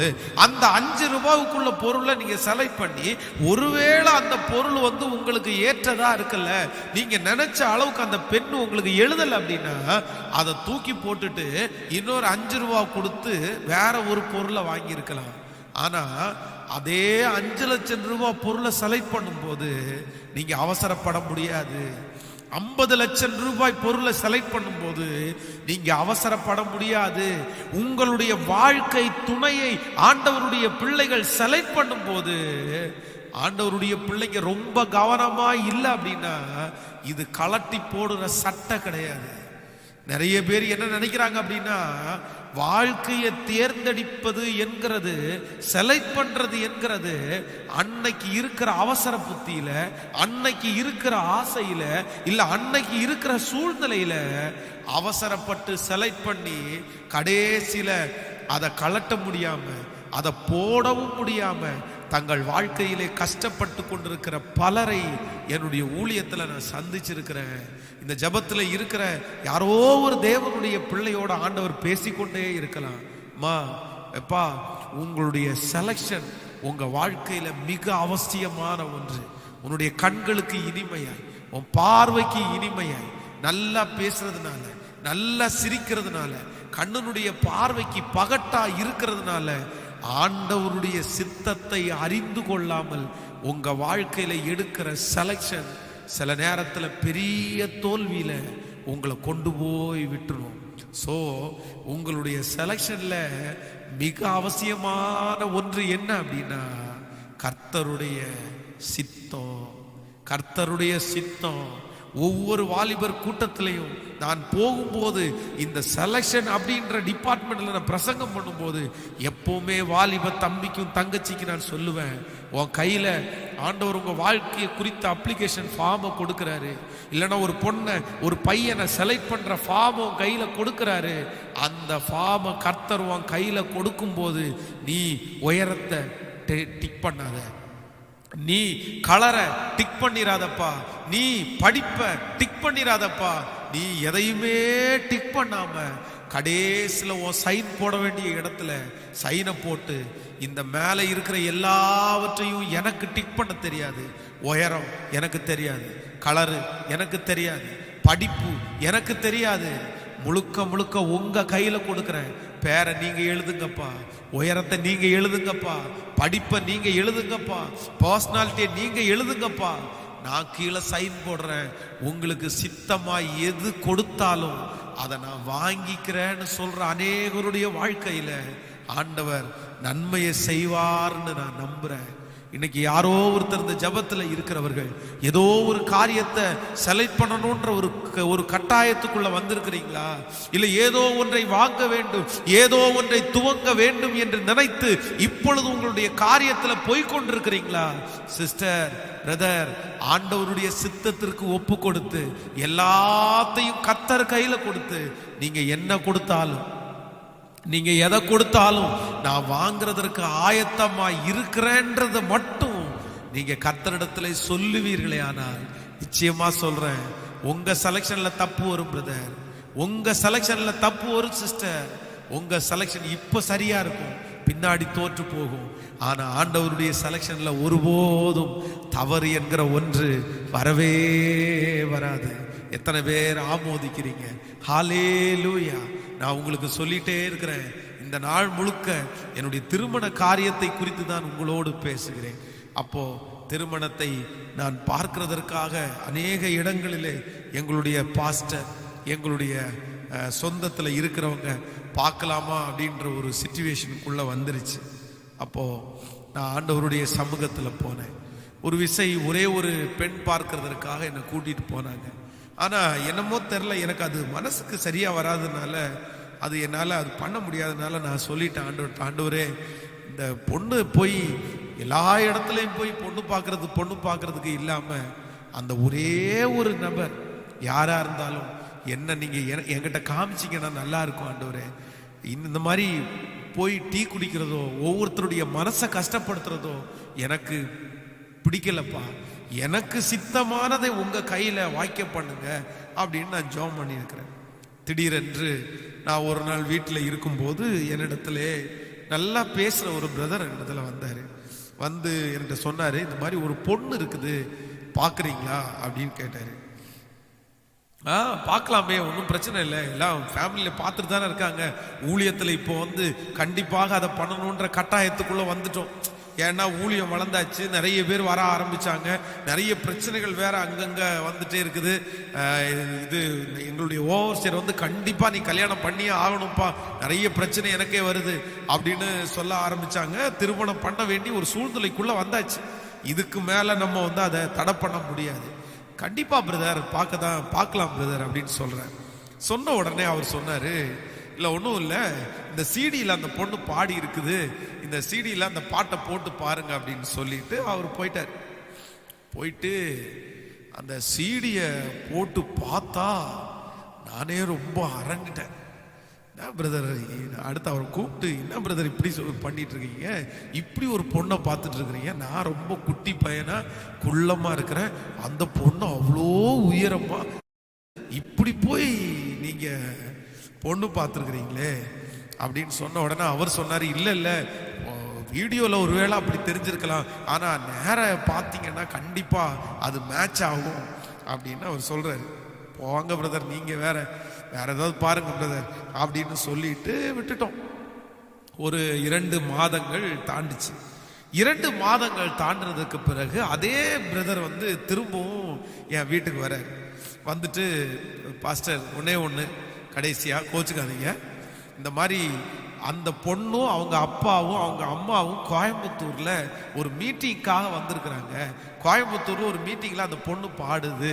நீங்க ஒண்ணு பண்ணுங்க, நீங்க நேரடியா பார்க்க வேண்டாம், நீங்க தனியா யாருக்கும் தெரியாம அந்த பிள்ளைய வந்து பாருங்க, உங்களுக்கு பிடிச்சிருந்துன்னா நீங்க பேசலாம் அப்படின்னு சொன்னாரு. ஸோ அவங்க இந்த மாதிரி இந்த ஒரு ரூம்ல ஹோட்டல்ல தங்கி இருக்கிறாங்க, நான் அவங்கள கூட்டிட்டு போறேன் அப்படின்னு சொன்ன உடனே அவர்கிட்ட நான் ஸ்ட்ரிக்டா சொல்லிட்டேன், இதை பாருங்க, யாருடைய மனசையும் புண்படுத்துறதுக்கு நான் விரும்பல, ஒன்று பண்ணுங்க, நான் வந்து உங்க கூட வர்றேன், என்னை கூட்டிட்டு போங்க, ஆனா ஒரு காலத்திலும் அவங்கள்ட்ட என் பேரையோ என் ஊழியத்தையோ நீங்க சொல்லவே கூடாது, நான் வர்றேன், பிடிச்சா அதுக்கப்புறம் பார்த்துக்கலாம் அப்படின்னு சொல்லிட்டு நான் வந்து போறேன், பார்க்கறதுக்காக போறேன், ரூமுக்குள்ள போறேன். நான் வந்து இதுக்காகவே ஒரு பழைய சட்டை அதை எடுத்து போட்டுட்டு, ஒன்றும் பெருசா எந்த இதுவுமே பண்ணிக்காம சாதாரணமான ஒரு மனுஷனா வந்து நான் வந்து போறேன். ரூமுக்குள்ள போகும்போது பாஸ்டர் வெஸ்லி இருக்காங்க, அம்மா இருக்காங்க, அப்புறம் நான் இப்போ திருமணம் பண்ணியிருக்கிற மனைவி வந்து அந்த கட்டில் மேல உட்கார்ந்துருக்கிறாங்க. ஏதோ ஒன்று எழுதிட்டு இருக்காங்க. அவங்க அது எழுதிட்டு இருக்கும்போது நான் பார்த்தேன், இவர் என் கூட வந்த பிரதர் வந்து அவங்களுக்கு ரொம்ப நெருக்கமான பிரதர், அவங்கள்ட்ட பேசிட்டே இருக்கிறாரு. ஏதோ பொதுவாக அந்த அப்பெல்லாம் பொண்ணு பார்க்கறதுக்கு செகண்ட்ஸ் தான் கிடைக்கும், அந்த டைம்ல டீ கொண்டு விடும்போது பார்க்கலாம். இப்பெல்லாம் அப்படி கிடையாது, இப்பெல்லாம் மாறி போச்சு, ஃபர்ஸ்டே பார்த்துடுறாங்களே. அப்போ நான் வந்து அந்த அவங்க கட்டில் இருக்கும்போது நான் வந்து நல்லா பார்த்த உடனே என்னமோ தெரியல, என் மனசுக்கு வந்து ஒரு பிடிக்கிற மாதிரி ஒரு எண்ணம் வந்துருச்சு. பரவாயில்ல, ஊழியக்கார குடும்பம், இந்த பொண்ணு நம்ம அவங்க சொன்னது மாதிரிலாம் இல்லை அப்படின்னு சொல்லிட்டு இங்கே கோயம்புத்தூரில் இருக்கிற அம்மா அப்பாவுக்கு ஃபோன் பண்ணி நான் வந்து பார்த்தேன், எனக்கு மனசுக்கு சமாதானமாக இருக்குது, நீங்கள் வந்து ஒரு டைம் பாருங்க அப்படின்னு சொல்கிறேன். அவங்க உடனே கன்வென்ஷன் நடக்கிற இடத்துக்கு போனாங்க. பார்த்த உடனே அம்மா அப்பாவுக்கு ரொம்ப பிடிச்சிருச்சு. அவங்க வந்து வெஸ்லி ஐயா அம்மா அப்பாட்ட நல்லா பேசிட்டு வந்துட்டாங்க. பேசிட்டு வந்து சில நாட்கள் தாண்டின உடனே என்னுடைய ஃப்ரெண்ட்ஸ் சர்க்கிளில் இருக்கிற ஒரு சிலர் வந்து அந்த போட்டோவை பார்க்கறதுக்காக கேட்டாங்க. போட்டோவை காமிச்ச உடனேயே அவங்க எல்லாரும் என்ன சொல்லிட்டாங்க அப்படின்னா, என்னடா இப்படி பண்ணிட்டு இருக்கிற, அவங்க பார்த்தா ரொம்ப பெரிய ஆட்களை தெரிறாங்க, அந்த மாதிரி ஹைட்டா தெரிறாங்க, அந்த மாதிரி நிறைய சொல்லி, இது உனக்கு மேட்சே ஆகாது, நீ போய் என்னடா இப்படி வேணான்னு சொல்லிடு அப்படின்னு சொன்னாங்க. அவங்க சொன்ன உடனே எனக்கும் அப்படிதான் தோணிடுச்சு. சரி, ஓகே, நம்ம வந்து அவங்க வந்து பெரிய ஊழியக்காரங்களாகவும் இருக்காங்க, நம்ம இப்படி இருக்கிறோம். அவங்க வந்து நிறைய படிச்சிருக்காங்க, நம்ம படிக்கல. ரெண்டாவது உயரம் ரொம்ப ஜாஸ்தியா இருக்கிற மாதிரி தெரியுது. அப்படி இப்படின்னு சொன்ன உடனே எனக்கும் நிறைய சலசலப்பு உண்டாகி எனக்குள்ள ஒரு ஒரு ஒரு பதட்டம் வந்துருச்சு. இல்லை என்ன பண்றதுன்னே தெரியலன்னு சொல்லி கர்த்தர் சமூகத்தில் வச்சு ஜெபம் பண்றேன். ஜெபம் பண்ணும்போது ஆண்டவரிடத்துல 3 அடையாளம் கேட்டேன் நான். ஆண்டவரே, அந்த பொண்ணு தான் உனக்கு சித்தமா இருந்துச்சு அப்படின்னா, இந்த 3 அடையாளமும் நிறைவேறிச்சுன்னா நான் கண்டிப்பா அந்த பொண்ணை திருமணம் பண்றேன் ஆண்டவரே அப்படின்னு கர்த்தரிடத்துல வாக்கு கொடுத்தேன். ஆனா நான் கேட்ட 3 அடையாளமுமே 99% நடக்காத அடையாளம். எனக்கு தான் பெருசா பிடிக்கலையே. இப்போ நான் தான் ஒன்றும் ஆண்டவருடைய சித்தத்துக்கு ஒப்பு கொடுத்தேனே. ஆனா ஒரு ஒரு மிகப்பெரிய ஆச்சரியம் என்ன அப்படின்னா, அந்த 3 அடையாளமும் நான் கேட்ட மாதிரியே நடந்துருச்சுங்க. 3 அடையாளமும் நடக்காதுன்னு நினைச்சா நடந்துருச்சு. அதே போல அவங்களுக்குள்ளேயும் ஒன்று ஓடிட்டு இருந்திருக்குது. நான் வந்து இந்த மாதிரி இங்கே ரத்தினபுரியில் இருக்கிற ஏரியா, இந்த ரத்தினபுரி ஏரியாவை எல்லாருமே ரொம்ப நல்லா சொல்ல மாட்டாங்க. அந்த ரத்தினபுரி ஏரியாவை கொஞ்சம் குறைவாக தான் சொல்லுவாங்க. அப்போ அவரிடத்துல நிறைய பேர் ஃபோன் பண்ணி, பாஸ்டர்கிட்ட என்ன அங்கே போய் பொண்ணை கொடுக்க போறீங்க, அந்த ஏரியாவே சரியில்லை.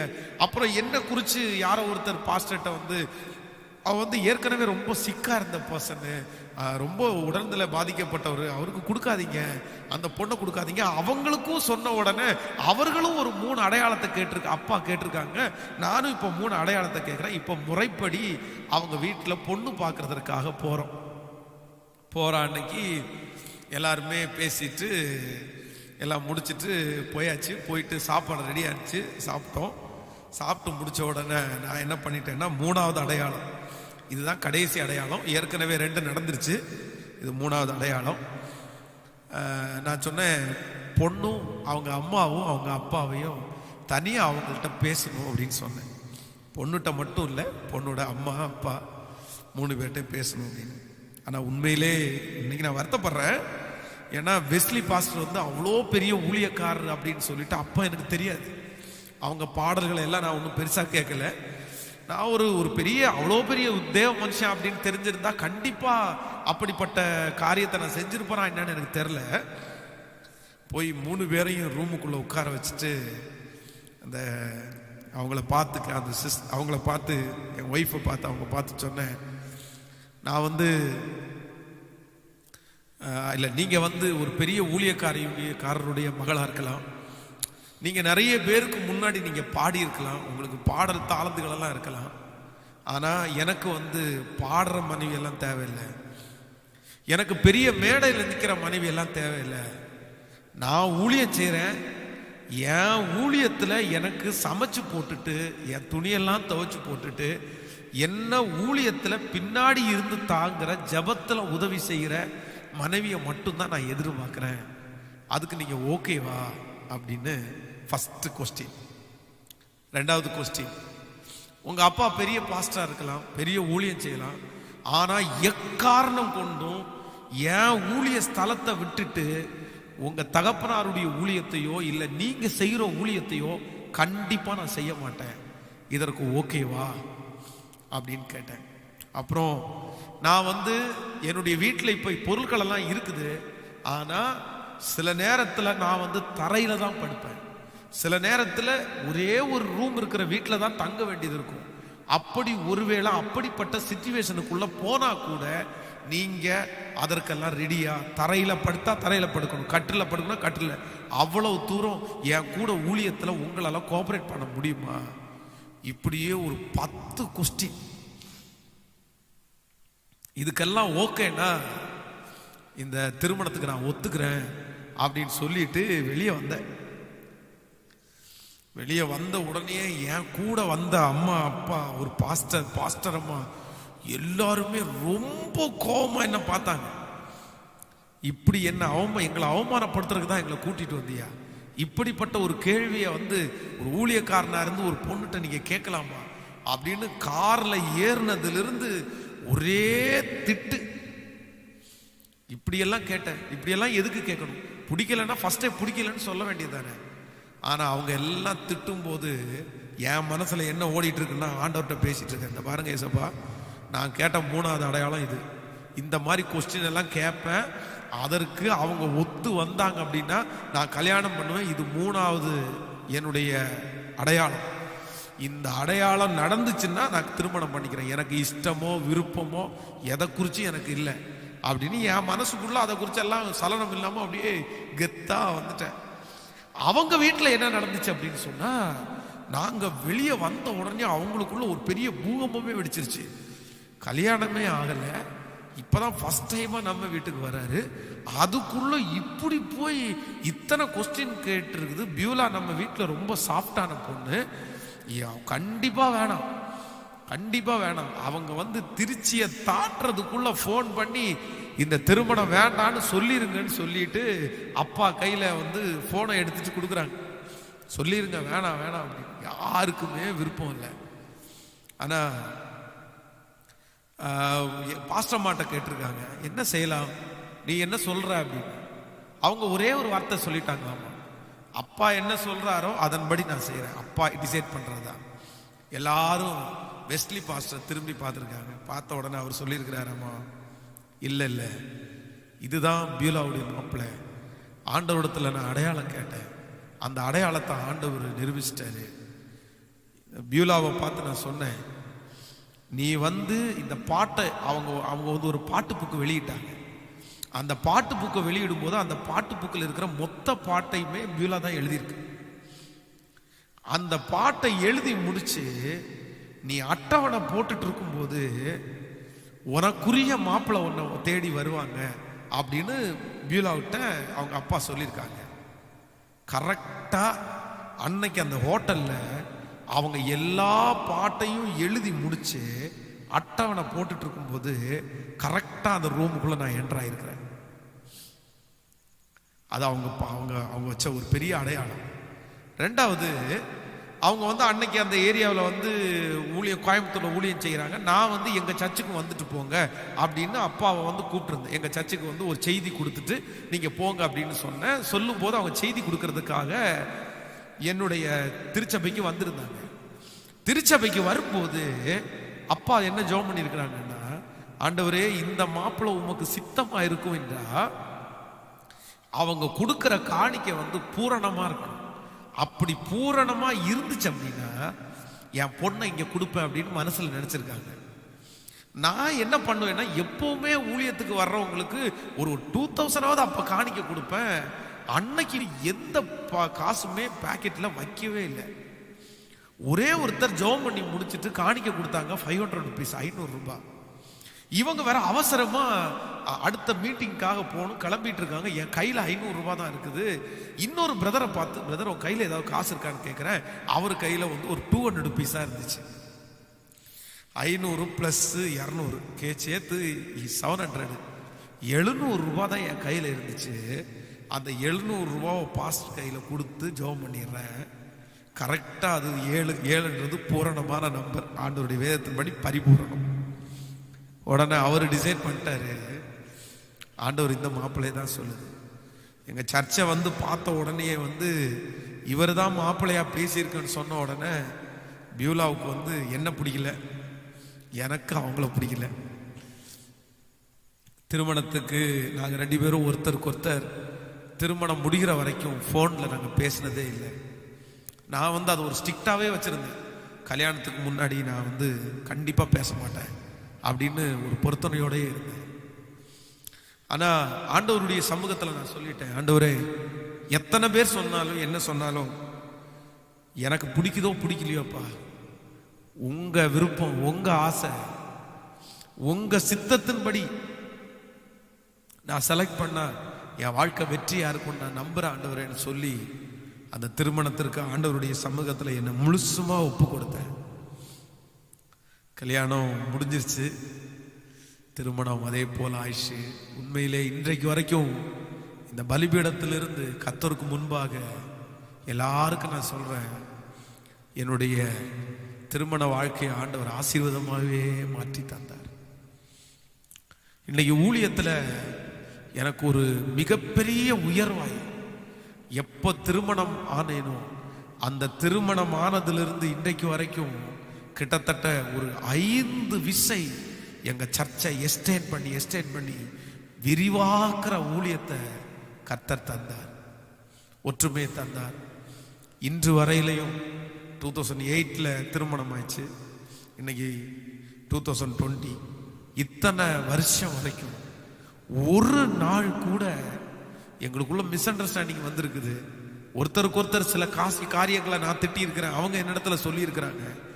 ஆனா பலிபீடத்திலிருந்து சொல்றேன், ஒன் டே, ஒரு நாள் கூட நானும் என் மனைவியும் இரவுல தூங்க போகும்போது, குடும்ப ஜெபம் பண்ணும்போது மன வருத்தத்தோட கோவிச்சிட்டு பேசாம படுக்கை அறைக்கி போனதே இல்லை. எவ்வளோ பெரிய வாக்குவாதங்கள் என்ன வந்தாலுமே கொஞ்ச நேரம் அப்படியே இருக்கும். நைட் அது கொஞ்ச நேரம் தொடர்ந்துச்சுன்னா நான் பைபிளை வச்சுட்டு இருப்பேன், அவங்க ஏதாவது பைபிளை வச்சுட்டு இருப்பாங்க. முடிச்சுட்டு யாரோ ஒருத்தர் போய் முதல்ல சரி நான் தெரியாம தான் சொல்லிட்டேன் சாரி, இல்லைன்னா அவங்க தான் நிறைய முறை தேடி வந்திருக்கு. நிறைய முறை என் மனைவி எங்கிடத்துல சாரின்னு அவங்க நிறைய சொல்லியிருக்கிறாங்க. உண்மையிலே ஆச்சரியமா இருக்கும்.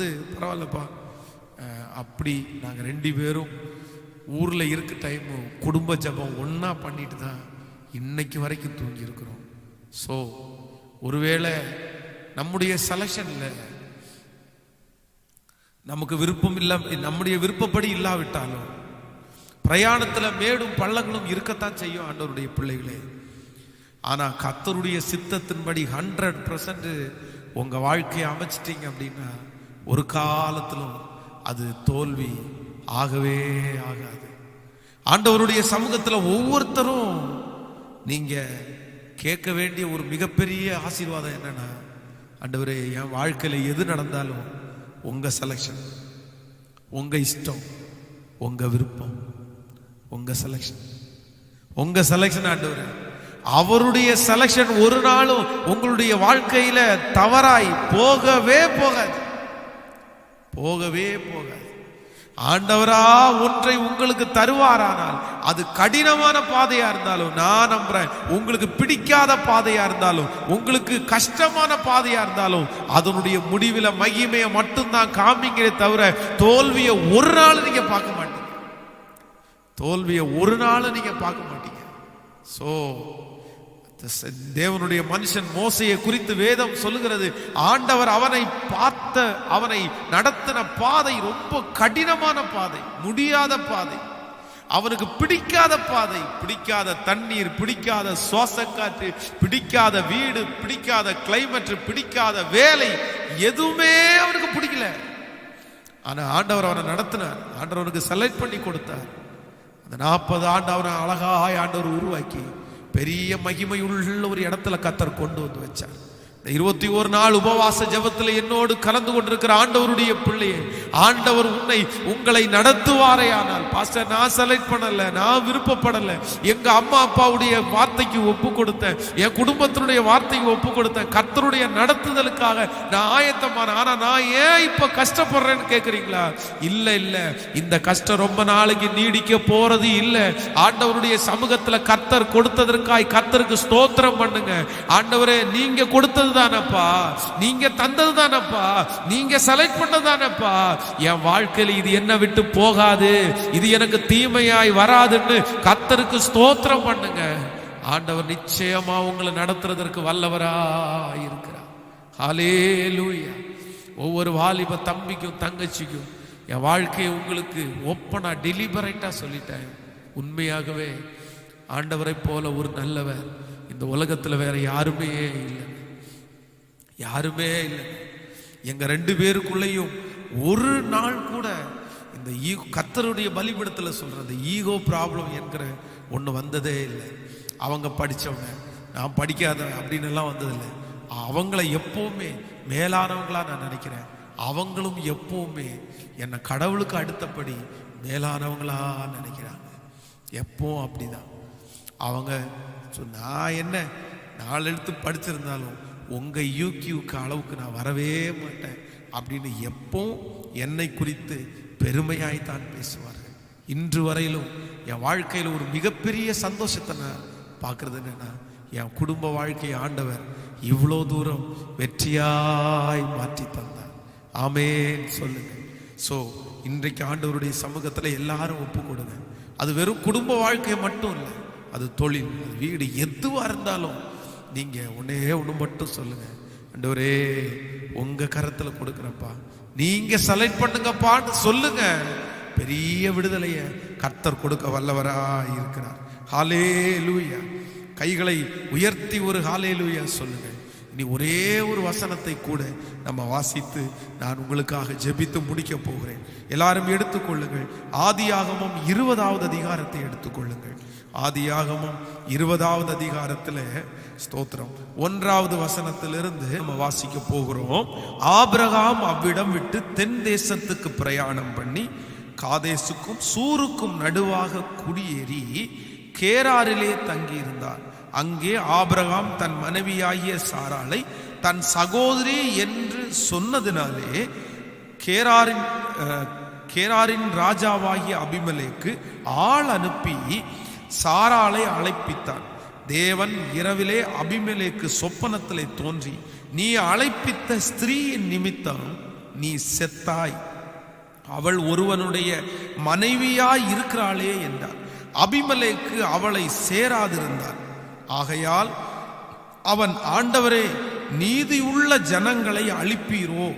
இவள் தன் சகோதரி என்று அவன் என்னோடே சொல்லவில்லையா? அவன் தன் சகோதரன் என்றும் இவளும் சொன்னாளே. உத்தம இருதயத்தோடும் சுத்தமான கைகளோடும் இதை செய்தேன் என்று சொன்னார். அப்பொழுது தேவன், உத்தம இருதயத்தோடு நீ இதை செய்தாய் என்று நான் அறிந்திருக்கிறேன். நீ எனக்கு விரோதமாய் பாவம் செய்யாதபடிக்கு உன்னை தடுத்தேன்.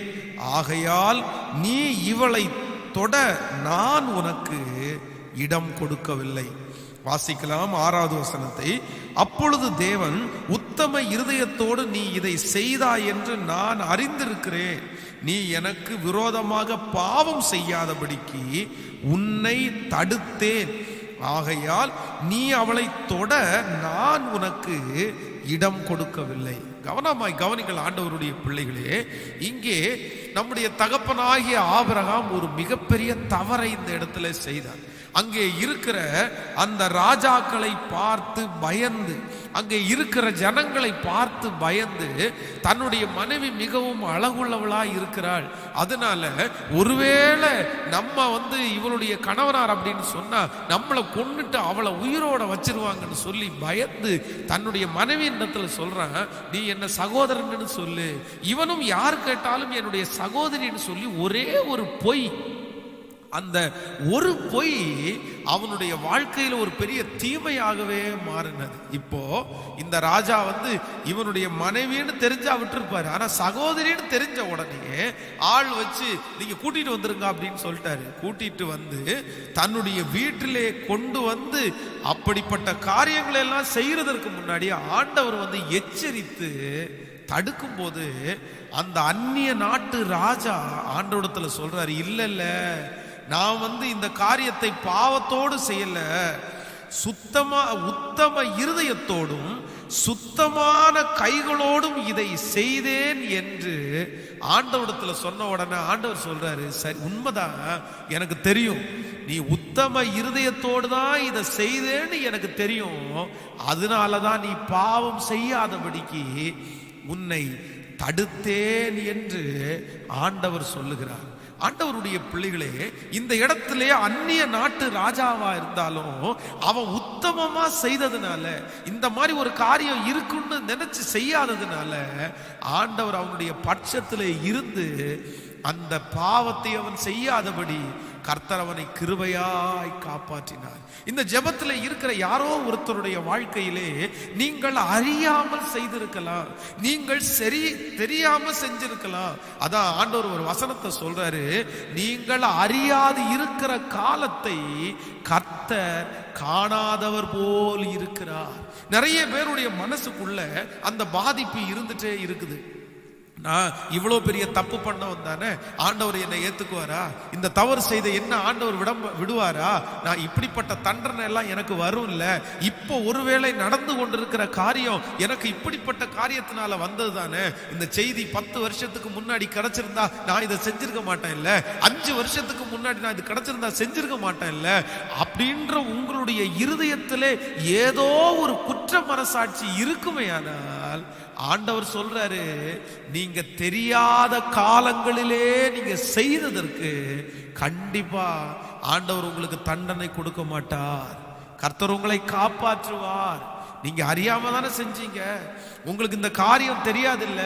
இவ்வளோ பெரிய இந்த காரியம் வந்திருந்தா, இப்படி ஒரு சத்தியம் இருக்கிறத தெரிஞ்சிருந்தா, இப்படி இந்த நபர் ஏமாத்துவார்னு தெரிஞ்சிருந்தா கண்டிப்பா நான் செஞ்சிருக்க மாட்டேன்னு இன்னைக்கு சொல்றீங்கல்ல. ஆனா அந்த பிரச்சனை மலையை போல உங்களுக்கு முன்பாக இருக்குமே. ஆனால் ஆண்டவரிடத்துல கேளுங்க, ஆண்டவரே சுத்தமான கையோட உத்தமமான இருதயத்தோட இப்படிப்பட்ட ஒரு சூழ்நிலை வரும்னு எனக்கு எந்த எச்சரிப்பும் கிடைக்கல, எனக்கு எந்த வார்த்தையும் கிடைக்கல அப்படின்னு சொல்லுங்க. நிச்சயமாய் அது எவ்வளோ பெரிய காரியமா இருந்தாலும், எவ்வளோ பெரிய நஷ்டமா இருந்தாலும், எவ்வளோ பெரிய கடனா இருந்தாலும் ஆண்டவர் உங்களை அதிலிருந்து கண்டிப்பாக தூக்கி எடுப்பார் என்கிறதுல எந்த விதமான சந்தேகமே இல்லை. அநேகர் இந்த வார்த்தையினால எட்டு அப்படிதான் இருக்காங்க.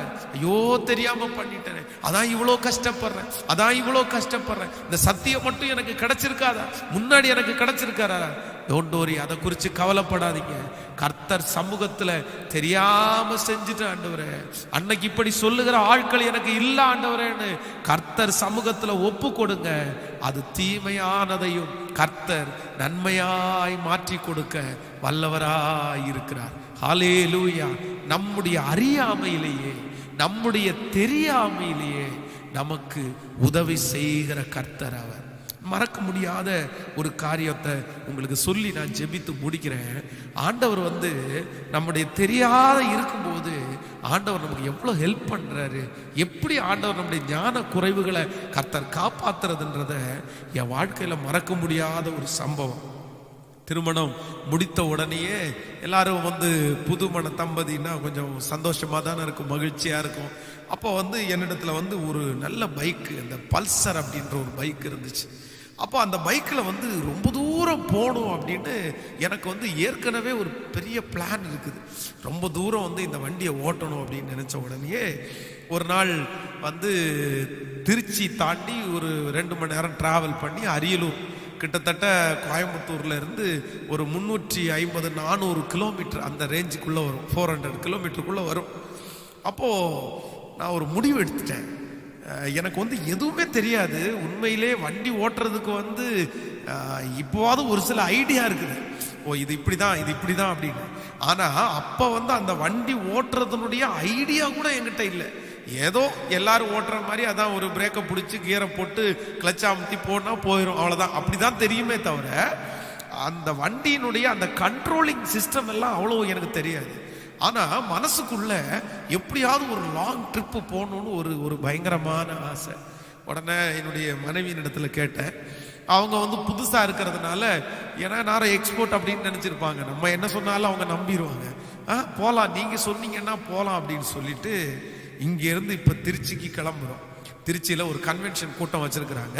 அந்த கன்வென்ஷனுக்கு பைக்லயே நம்ம போயிடலாம் அப்படின்னு சொல்லி, திருச்சின்னா இது அரியலூர் அப்படின்னா கிட்டத்தட்ட 400 கிலோமீட்டர் பக்கத்தில் இப்போ ட்ராவல் பண்ண போகிறோம்.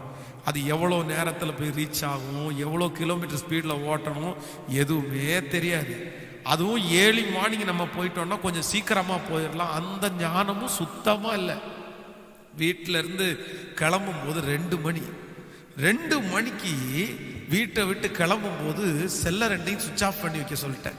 என்ன அப்படின்னா, உங்கள் அம்மா அப்பாவோ என் அம்மா அப்பாவோ ஃபோன் பண்ணாங்கன்னா, நம்ம பைக்கில் போகிற இதை கேள்விப்பட்டாங்கன்னா கண்டிப்பாக அவங்க தடுத்துருவாங்க, அதனால நம்ம போய் இறங்கினதுக்கு அப்புறம் சொல்லலாம் அப்படின்னு சொல்லிட்டு செல்லை சுவிட்ச் ஆஃப் பண்ணிட்டு இங்கேருந்து கோயம்புத்தூர்லேருந்து கரூர் அப்படின்ற இடத்துக்கு கிட்டத்தட்ட ஒரு 70 கிலோமீட்டர் தாண்டி போனதுக்கு அப்புறம் நல்ல மழை. 2 பேரும் மழையில் நனைஞ்சு போகிறோம்.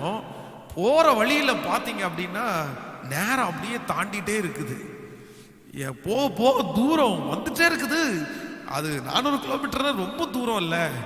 அப்போ எனக்கு பின்னாடி இன்னொருத்தர் வந்து அப்போ ஒரு 30-40 வயது மதிக்கத்தக்க ஒருத்தர் வந்து பின்னாடி வந்துட்டே இருந்தார்.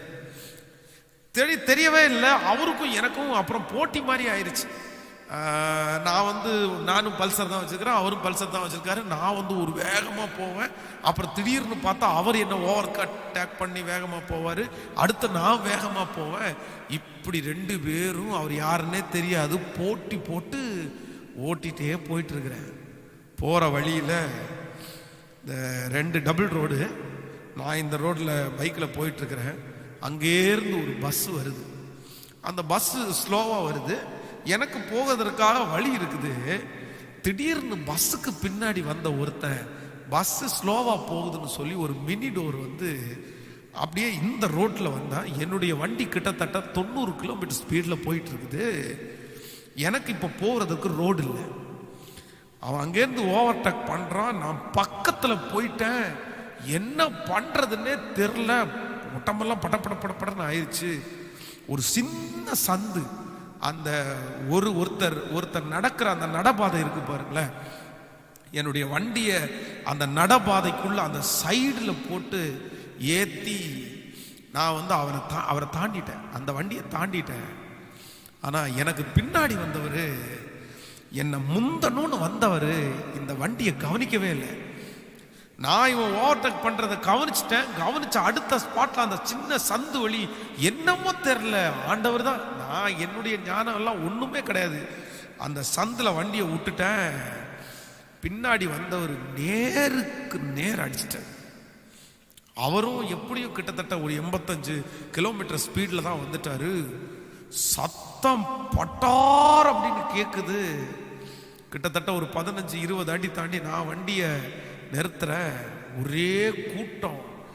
திரும்பி வந்து வண்டியை நிப்பாட்டிட்டு வந்து பார்க்கறதுக்காக வர்றேன். ரத்த காடா கிடக்குது அந்த இடம். அவர் வந்து அப்படியே குமிஞ்சு அப்படியே தரையோட ஒட்டிட்டு கிடக்குறாரு. இந்த ரத்தத்தை பார்த்த உடனே பாஸ்டரம்மா ஓடு கத்திட்டாங்க. அப்படியே கண்ணை மூடி திருப்பி இன்னும் கிட்டத்தட்ட 280 கிலோமீட்டருக்கு மேல போகணும். திருப்பி ரிட்டனும் வர முடியாது, அங்கேயும் போக முடியாது. சரி பரவாயில்ல, போற வழியில எங்கேயாவது ஒரு இடத்துல ரூம் எடுத்து தங்கலாம் அப்படின்னு சொல்லிட்டு இந்த திருச்சிக்கும் கிட்டத்தட்ட ஒரு ஒரு மணி நேரத்துக்கு, ஒரு 1.5 மணி நேரத்துக்கு முன்னாடி ஒரு இடத்துல, ஒரு நல்ல ஒரு இடம், அந்த இடத்துல நிறுத்தி ஒரு ஐயாட்ட, ஐயா இந்த மாதிரி ஒரு ரூம் எடுத்து இங்கே தங்கலாம் அப்படின்னு நினைக்கிறோம், இங்கே லாட்ஜ் ஏதாவது இருக்கான்னு கேட்டா அவர் பிடிச்சி பயங்கரமா சத்தம் போறாரு. ஏன்பா விளையாட்டா, இப்போ என்னாச்சு, நீங்க யார் அப்படின்னு கேட்டாரு. இப்பதான் எங்களுக்கு திருமணம் ஆயிடுச்சு. திருமணமாய் புதுசு இப்போ வந்திருக்கிறீங்க, இந்த ஊர்ல நீங்க வந்து ரூம் எடுத்து தங்க போறீங்களா? இதெல்லாம் சரியாகாது, ஸ்ட்ரைட்டா எப்படி கஷ்டப்பட்டுனாலும் போங்க, இங்கெல்லாம் ரூம் எடுத்து தங்குறது ரொம்ப டேஞ்சரு. அவரும் பயப்படுத்தி விட்டாரு. வேற வழியே இல்லை. அகைன் அங்கிருந்து திருச்சி வந்துட்டோம். திருச்சி வந்ததுக்கு அப்புறம் திரும்பி ஒரு 100 கிலோமீட்டர் மேல போக வேண்டியது இருக்குது. என்ன பண்றதுன்னே தெரியல, யாரையுமே தெரியாது. இதுக்கு முன்னாடி ரூம் எல்லாம் எடுத்து தங்கினது இல்லை. நைட்டு 12 மணிக்கு அரியலூர்ல போய் வண்டியை நிறுத்துறேன். பயம் சிக்காயிட்டேன். எல்லாரும் திட்டுறாங்க. கல்யாணம் ஆகி புதுசு, இப்போ வந்து வண்டி எடுத்துட்டு இப்படி வந்திருக்கிறீங்க அப்படின்னு சொல்லி எல்லாரும் திட்டுறாங்க. ஆனா அன்னைக்கு அப்படியே போய் உட்கார்ந்து ஆண்டவருடைய சமூகத்தில் ஆண்டவருக்கு ரொம்ப நன்றி சொன்னேன். உண்மையாக ஆண்டவருடைய பிள்ளையே, எனக்கு அப்படிப்பட்ட ஒரு ஆசை தான் மனசுக்குள்ள இருந்தே தவிர, இந்த டிராவல் இவ்வளோ பெருசு, பைக்கில் இவ்வளோ தூரம் ஒரே ஆள் வந்து ஓட்டுறதுக்கு ரிஸ்க்கு தான். அதுவும் ஒரு பெண் பிள்ளைய பின்னாடி வச்சுட்டு கல்யாணமான புதுசுல இப்படிப்பட்ட டிராவல் எல்லாம் பண்ணி இந்த ஸ்டண்ட் காமிக்க கூடாது அப்படின்றதெல்லாம் பெருசா தெரியல. ஏதோ ஒண்ணுல போயிட்டேன். ஆனா ஆண்டவர் என் மேல வச்ச ஒரு பெரிய தயவு, ஒரு பெரிய கிருபைனால அந்த ஆபத்திலிருந்து ஆண்டவர் என்னை கிருபையாய் காப்பாற்றினார். போற வழியில அடுத்தும் ஒரு ஆக்சிடென்ட் ஆக பார்த்துச்சு. பைக்கில் போயிட்டு இருக்கிறோம், ஒரு பெரிய எஸ்பெண்ட் வருது. நான் வந்து எனக்கு தான் அந்த கண்ட்ரோலிங் பவர் எல்லாம் பெருசா தெரியாது. அப்படியே வேகமா ரோடு நிட்டுக்கா இருக்கிற மாதிரி இருந்துச்சு, வேகமா போறேன். திடீர்னு அந்த டேன் வந்துச்சு. என்னால டேன் பண்ணவே முடியல, வண்டி ரொம்ப ஃபாஸ்டா போகுது. அப்படியே கொஞ்சம் கொஞ்சம் போகும்போது பார்த்தா கீழே ஒரு பெரிய குளம். அது ஒரு சின்ன ஒரு அடிதான் தப்பிச்சு அதுலயும் ஆண்டவர் என்னை கூட்டிட்டு போனாரு. அன்னைக்கே நினைச்சேன், நம்ம போக வேண்டிய தூரம் இன்னும் நிறைய இருக்குது. நம்முடைய அறியாமையில நம்மை பாதுகாக்கிற ஒரு கர்த்தர் அவர். இன்றைக்கு இந்த ஜபத்துல இருக்கிற ஆண்டவருடைய பிள்ளையே, பாஸ்டர் தெரியாத்தனமா விழுந்துட்டோம் பாஸ்டர், தெரியாத்தனமா போயிட்டோம் பாஸ்டர், தெரியாத்தனமா சிக்கிட்டோம் பாஸ்டர், யாரோ சொன்னாங்க, அப்ப அது என்னுடைய காதுல கேட்கவே இல்லை, காதுல ஏறவே இல்லை. ஆனா இப்போ அந்த காரியத்துல விழுந்து சிக்கி நான் தவிச்சிட்டு இருக்கிறேன், நான் படாத பாடுபட்டு இருக்கிறேன். இப்பதான் தெரியுது அது தப்பு. ஐயோ, நான் என்ன செய்வேன்னே தெரியலையே, இதுக்கு மேல நான் எழும்புவேனா, இதுக்கு மேல நான் காப்பாற்றப்படுவேனா, திரும்ப இழந்து போன மதிப்பு எனக்கு வருமா, நான் தெரியாம இப்படிப்பட்ட ஒரு காரியத்துல சிக்கிட்டேன், ஆண்டவர் எனக்கு ஹெல்ப் பண்ணுவாரா, இப்பொழுது அது ஒரு பாம்பை போல எனக்கு முன்னாடி வந்து நிக்குது, எனக்கு விரோதமா அது வந்து நிக்குது, நான் மீள முடியாத ஒரு சிக்கலுக்குள்ள விழுந்துட்டேன் அப்படின்னு யாரோ ஒருத்தர் இந்த உபவாச ஜெபத்துல அழுது கொண்டே இருக்கலாம். ஆனால் உங்களை பார்த்துதான் ஆண்டவர் இன்றைக்கு வாக்கு கொடுக்கிறார், நீ அறியாத செய்த காலம் தானே, நீ தெரியாம விழுந்துட்ட, சரி யாரோ ஒருத்தர் சொன்னதுக்கு அப்புறம் கூட உன் புத்திக்கு அது எட்டல்ல. ஆண்டவருடைய சமூகத்துல தாவீதை போல ஒரே ஒரு வார்த்தை, ஆண்டவரே கொடிய இடுக்கண்ணில் அகப்பட்டிருக்கிறேன், இப்பொழுது கர்த்தருடைய கரத்தில் விழுவேனாக, அவருடைய இரக்கங்கள் மகா பெரியது, அவருடைய இரக்கங்கள் மகா பெரியது. அப்பா சமூகத்துல போய் முழங்கால் பண்ணிட்டு தாவீது அதுதான் ஆண்டவர் என்ன சொல்லவே இல்லை. அவனிடத்துல நிறைய பேர் வந்து சொல்றாங்க, யோபா வந்து சொல்றான், ராஜா இது வேணாம், இதை செய்யாதீங்க, ஆண்டவருக்கு இது பிரியம் இல்லை, இது நீங்க பண்ணக்கூடாது. எத்தனையோ சொன்னதுக்கு அப்புறமும் தாவீது யார் சொல்லியும் கேட்கல, தான் இஷ்டம் போல ஒரு முடிவு எடுத்துட்டான், தான் இஷ்டம் போல அந்த காரியத்தை செஞ்சுட்டான். ஆனா அவன் செஞ்ச அந்த காரியம் அவனுக்கு ஒரு பெரிய வினையா வந்து முடிஞ்சிருச்சு. அவன் அதுல சிக்கிட்டான், அதுல அவன் தவிக்கிறான். இப்போ ஒரு பெரிய தண்டனை அவனுக்கு முன்பாக இருக்கிறது, என்ன பண்றதுன்னே தெரியல. ஆண்டவருடைய சமூகத்துல ஓடி போய் விழுந்துட்டான். ஆண்டவரே கொடிய இடுக்கண்ணில் அகப்பட்டு இருக்கிறேன், இப்போ உங்க கையில விழுறப்பா, உங்க கையில விழுறப்பா, உங்க கையில விழுறப்பா, எனக்கு தெரியலப்பா. ஆண்டவர் அவனை மீண்டுமாய் தூக்கி எடுத்தார். அவனுடைய பாவத்தை எல்லாம் கர்த்தர் மன்னித்தார், தண்டனையை கர்த்தர் நிறுத்தினார். அதே தேவனாகிய கர்த்தர் இன்றைக்கு உங்களோடு பேசிக் கொண்டிருக்கிறார். மகனே மகளே, உன்னோடு கூட கர்த்தர் பேசிக் கொண்டிருக்கிறார். ஒரு பெரிய நஷ்டத்துக்குள்ள ஆளாகி விட்டாயோ, வாழ்க்கையே முடிந்து போகிற ஒரு சூழ்நிலையில தள்ளப்பட்டு விட்டாயோ, வேறு எதுவுமே தேவையில்லை. இந்த உபவாச ஜெபத்துல கர்த்தர் சமூகத்துல ஓடி போய் கொடிய இடுக்கண்ணில் அகப்பட்டிருக்கிறேன், இப்பொழுது உங்க கரத்துல விழுறேன். நீங்க செஞ்ச அறிவீனமாய் செய்த அந்த காரியத்திற்கு கோர்ட்டுக்கு போனா விடுதலை கிடைக்காது, நீங்க அறிவீனமாய் செய்த அந்த காரியத்திற்கு போலீஸ் ஸ்டேஷன்ல விடுதலை கிடைக்காது, நீங்கள் அறிவீனமாய் அந்த செய்த காரியத்திற்கு நீங்க பனிஷ்மெண்ட் கொடுத்து அதுல சரியாக முடியாது, இல்லனா நீங்க செய்த அந்த காரியத்துக்கு உங்க வீட்டாட்களை கூட்டிட்டு வந்து நிறுத்தினா சரியாகாது. நீங்க செய்த அந்த அறியாம செய்த அந்த காரியத்திற்கு பேங்க் லோன் எடுத்தாலோ வட்டிக்கு வாங்கினாலோ சரி பண்ண முடியாது. ஒன்னே ஒண்ணுதான் இருக்கு, உங்களுக்கு விடுதலை கொடுக்கிற ஒரே ஒரு இடம் தான் இருக்குது, அது வேற எங்கேயும் கிடையாது, கர்த்தர் சமூகம், ஆண்டவர் சமூகம். போய் கெஞ்ச ஆரம்பிங்க. தாவீத போல இந்த 21 நாள் உபவாச ஜெபத்துல கெஞ்ச ஆரம்பிங்க, மன்றாட ஆரம்பிங்க, ஆண்டவரிடத்துல கேளுங்க, ஏசப்பா என்ன தூக்கி எடுங்க ஆண்டவரேன்னு கேளுங்க. நான் சொல்றேன், ஆண்டவர் உங்களுடைய மீறுதல்கள் எல்லாம் மன்னிச்சு, உங்க அறியாத காலத்தை மன்னிச்சு, திரும்பவும் ஒரு பெரிய வாய்ப்பை உங்களுக்கு தருவேன் என்று வாக்கு கொடுக்கிறார். இந்த ஜெபத்துல இருக்கிற நிறைய பேருக்கு புது புது வாய்ப்பு கிடைக்குது. ஆண்டவர் புது புது வாய்ப்பை தர்றாரு. அந்த ஒரு பெரிய குழியிலிருந்து கர்த்தர் உங்களை தூக்கி எடுக்கிறாரு. நீங்க அறியாம செய்த அதிலிருந்து கர்த்தர் ஒரு விடுதலை தர்றாரு. அதை உங்களுக்கு நேர்த்தியாக்குகிறார். கர்த்தர் உங்களை சரியாக்குவேன் என்று வாக்கு கொடுக்கிறார். ஹல்லேலூயா! எத்தனை பேர் விசுவாசிக்கிறீங்க? எத்தனை பேர் நம்புறீங்க? அப்படியே இன்றைக்கு இந்த உபவாச ஜெபத்துல முழங்கால் போட போறோம். நாளைக்கு நமக்கு ஞாயிற்றுக்கிழமை. இந்த ஞாயிற்றுக்கிழமையில நமக்கு உபவாச ஜெபம் 5 மணிக்கு நம்ம லைவ்ல போட போறோம். நாளைக்கு ஞாயிற்றுக்கிழமை நமக்கு 5 o'clock சாயந்தரம் 5 மணி. நாளைக்கு 5 மணிக்கு என்னோடு கூட அடுத்த உபவாச ஜெபத்தில் நேரலையில இருங்கள். இப்பொழுது எல்லாரும் முழங்கால் படியிடலாம். ஆண்டவரை பார்த்து கெஞ்சி, என்னை தூக்கி எடுக்கிறதுக்கு உங்களால முடியும், எனக்கு ஒரு கை கொடுக்கிறதுக்கு உங்களால முடியும் அப்பா. உத்தம இருதயத்தோடு சுத்தமான கைகளோடு இதை செய்தப்பா. தப்பு பண்ணிட்டப்பா, சொன்ன யார் சொன்னாலும் கேட்கலப்பா. இப்படி ஒருவேளை இந்த மாதிரி ஒரு வார்த்தையை சொல்லியிருந்தா உடனே நான் கேட்டிருப்பேன்ப்பா. ஏதோ ஒரு வாக்குத்தத்த வசனம் வந்த உடனே அதை நினைச்சிட்டு அப்படியே ஒப்பு கொடுத்துட்டப்பா. என்ன தூக்கி எடுங்க ஆண்டவரேன்னு கேக்குறீங்களா? தூக்கி எடுங்க ஆண்டவரேன்னு கேக்குறீங்களா? அல்லேலூயா. ஓ நன்றி நன்றி ஆண்டவரே, நன்றி நன்றி நன்றி. என்னை கழுவும் சுத்தமாவே சுத்திகரியோ தூய்மையாவே. சொல்லுவோம், என்னை கழுவோ சுத்தமாவே சுத்திகரியோ தூய்மையாவே.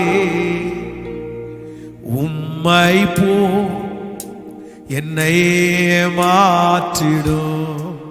சொல்லுவோம், உம்மை போ என்னை மாற்றிடும். எல்லாரும் கேளுங்க அப்பா பார்த்து. உம்மை போ என்னை மாற்றிடும். உம்மை போல் என்னை மாற்றிடும். சேர்ந்து என்னை கழுவோ, என்னை கழுவோ சுத்தமாவே சுத்திகரியோ தூய்மையாவே. என்னை கழுவோ சுத்தமாவே சுத்திகரியோ தூய்மையாவே. உம்மை போ என்னை மாற்றிடும். இயேசுவே உம்மை. கேளுங்க சிஸ்டர், கேளுங்க பிரதர், ஆண்டவர் உங்களுக்கு கை தூக்கி விடுறார். நீங்க அறியாத உள்ள காலத்துல செய்த அந்த சாப கட்டுகளை உங்களை விட்டு நீக்கி போடுற. பாஸ்டர், இன்னைக்குள்ள ஜெபம் எனக்காக தான் பாஸ்டர். தெரியாத காலத்துல என்னென்னமோ செஞ்சிட்டனே, கர்த்தருக்கு விரோதமா என்னென்னமோ செஞ்சிட்டனே, எல்லாரையும் எடுத்தறிந்து பேசி என்னென்னமோ செஞ்சிட்டனே, என்னென்னமோ பண்ணிட்டேன் பாஸ்டர், என்னென்னமோ பண்ணிட்டேன். கர்த்தர் விடுதலை கொடுப்பாரா? எஸ். இந்த உபவாச நாளில் மீண்டும் உங்களை தூக்கி எடுக்கிறதுக்கு ஒருவர் வந்திருக்கிறார். அல்லேலூயா. கைகளை உயர்த்தி சொல்லுவோம், என்னை கழுவோம் சுத்தமாவே சுத்திகரியோ தூய்மையாவே. என்னை கழுவோ சுத்தமாவே சுத்திகரியோ தூய்மையாவே. உம்மை போ என்னை மாற்றிடும். இயேசுவே உம்மை போ என்னை மாற்றி. ஆம் தகப்பனே, இன்றைக்கு உபவாச ஜெபத்தில் என்னோடு இணைந்திருக்கிற உம்முடைய பிள்ளைகளுக்காய் ஜெபிக்கிறேன். உங்க ஆசீர்வாதம் உங்க பிள்ளைகளுக்கு உண்டாகட்டும் அப்பா. எங்க ஆசை இல்லப்பா, உங்க ஆசையை நிறைவேற்றக்கூடிய பலனை தந்திருக்கப்பா. தெரியாம உத்தமமான இருதயத்தோட சுத்தமான கையோட தெரியாம செஞ்சு தண்டனை அனுபவிச்சுட்டு இருக்கிற, சாபத்தை தலையில வாங்கிட்டு இருக்கிற ஒவ்வொரு பிள்ளைகளுக்காக இன்னைக்கு திறப்புல நின்று ஜெபிக்கிறேன். இந்த உபவாச ஜெபம் முடியும் போது அவர்கள் மேல் இருக்கிற அந்த தண்டனை எடுக்கப்படட்டும், அந்த சாபங்கள் எடுக்கப்படட்டும், அந்த நஷ்டங்கள் எடுக்கப்படட்டும். அப்பா தொடர்ந்து இந்த 21 நாள் முடிகிற வரைக்கும் உங்க பலன் எங்களை தாங்கட்டும், உங்க கிருபை தாங்கட்டும்பா. நாளைக்கு மாலையில நடக்கிற 5 மணி நடக்கிற அந்த செக்ஷனை எங்களுக்கு ஆசீர்வதித்து கொடுங்கப்பா. அடுத்து ஒரு வாரம், அந்த வாரத்துல உங்க கிருபை தாங்கட்டும். இந்த ஊழியத்தை தாங்க வேண்டிய எத்தனையோ பிள்ளைங்க வாக்கு கொடுத்திருக்கிறாங்க, எத்தனையோ பிள்ளைங்க தாங்கி இருக்காங்க. டாடி அவங்கள ஆசீர்வதிங்கப்பா, அவங்களுக்கு ஏற்ற பலத்தை கர்த்தர் தாங்க ராஜா, தாங்கப்பா. உங்க மகிமையின் கரங்களை தாழ்த்தி ஒப்பு கொடுக்கிறோம். நீர் கூடவே இரும். இயேசுவின் மூலம் ஜெபம் ஏறெடுக்கிறோம் நல்ல பிதாவே. என் ஆத்துமாவே கர்த்தரை ஸ்தோத்திரி, என் முழு உள்ளமே பரிசுத்த நாமத்தை ஸ்தோத்திரி. என் ஆத்துமாவே கர்த்தரை ஸ்தோத்திரி, கர்த்தர் செய்த சகல உபகாரங்களையும் மறவாது. நம்முடைய ஆண்டவராகிய இயேசு கிறிஸ்துவின் கிருபை, பிதாவாகிய தேவனுடைய அன்பு, பரிசுத்த ஆவியானுடைய அந்யோன்ய ஐக்கியம் நம்மரோடு மீண்டும் என்றும் சதா காலம் கூட இருப்பதாக. ஆமென். ஹல்லேலூயா, ஹல்லேலூயா.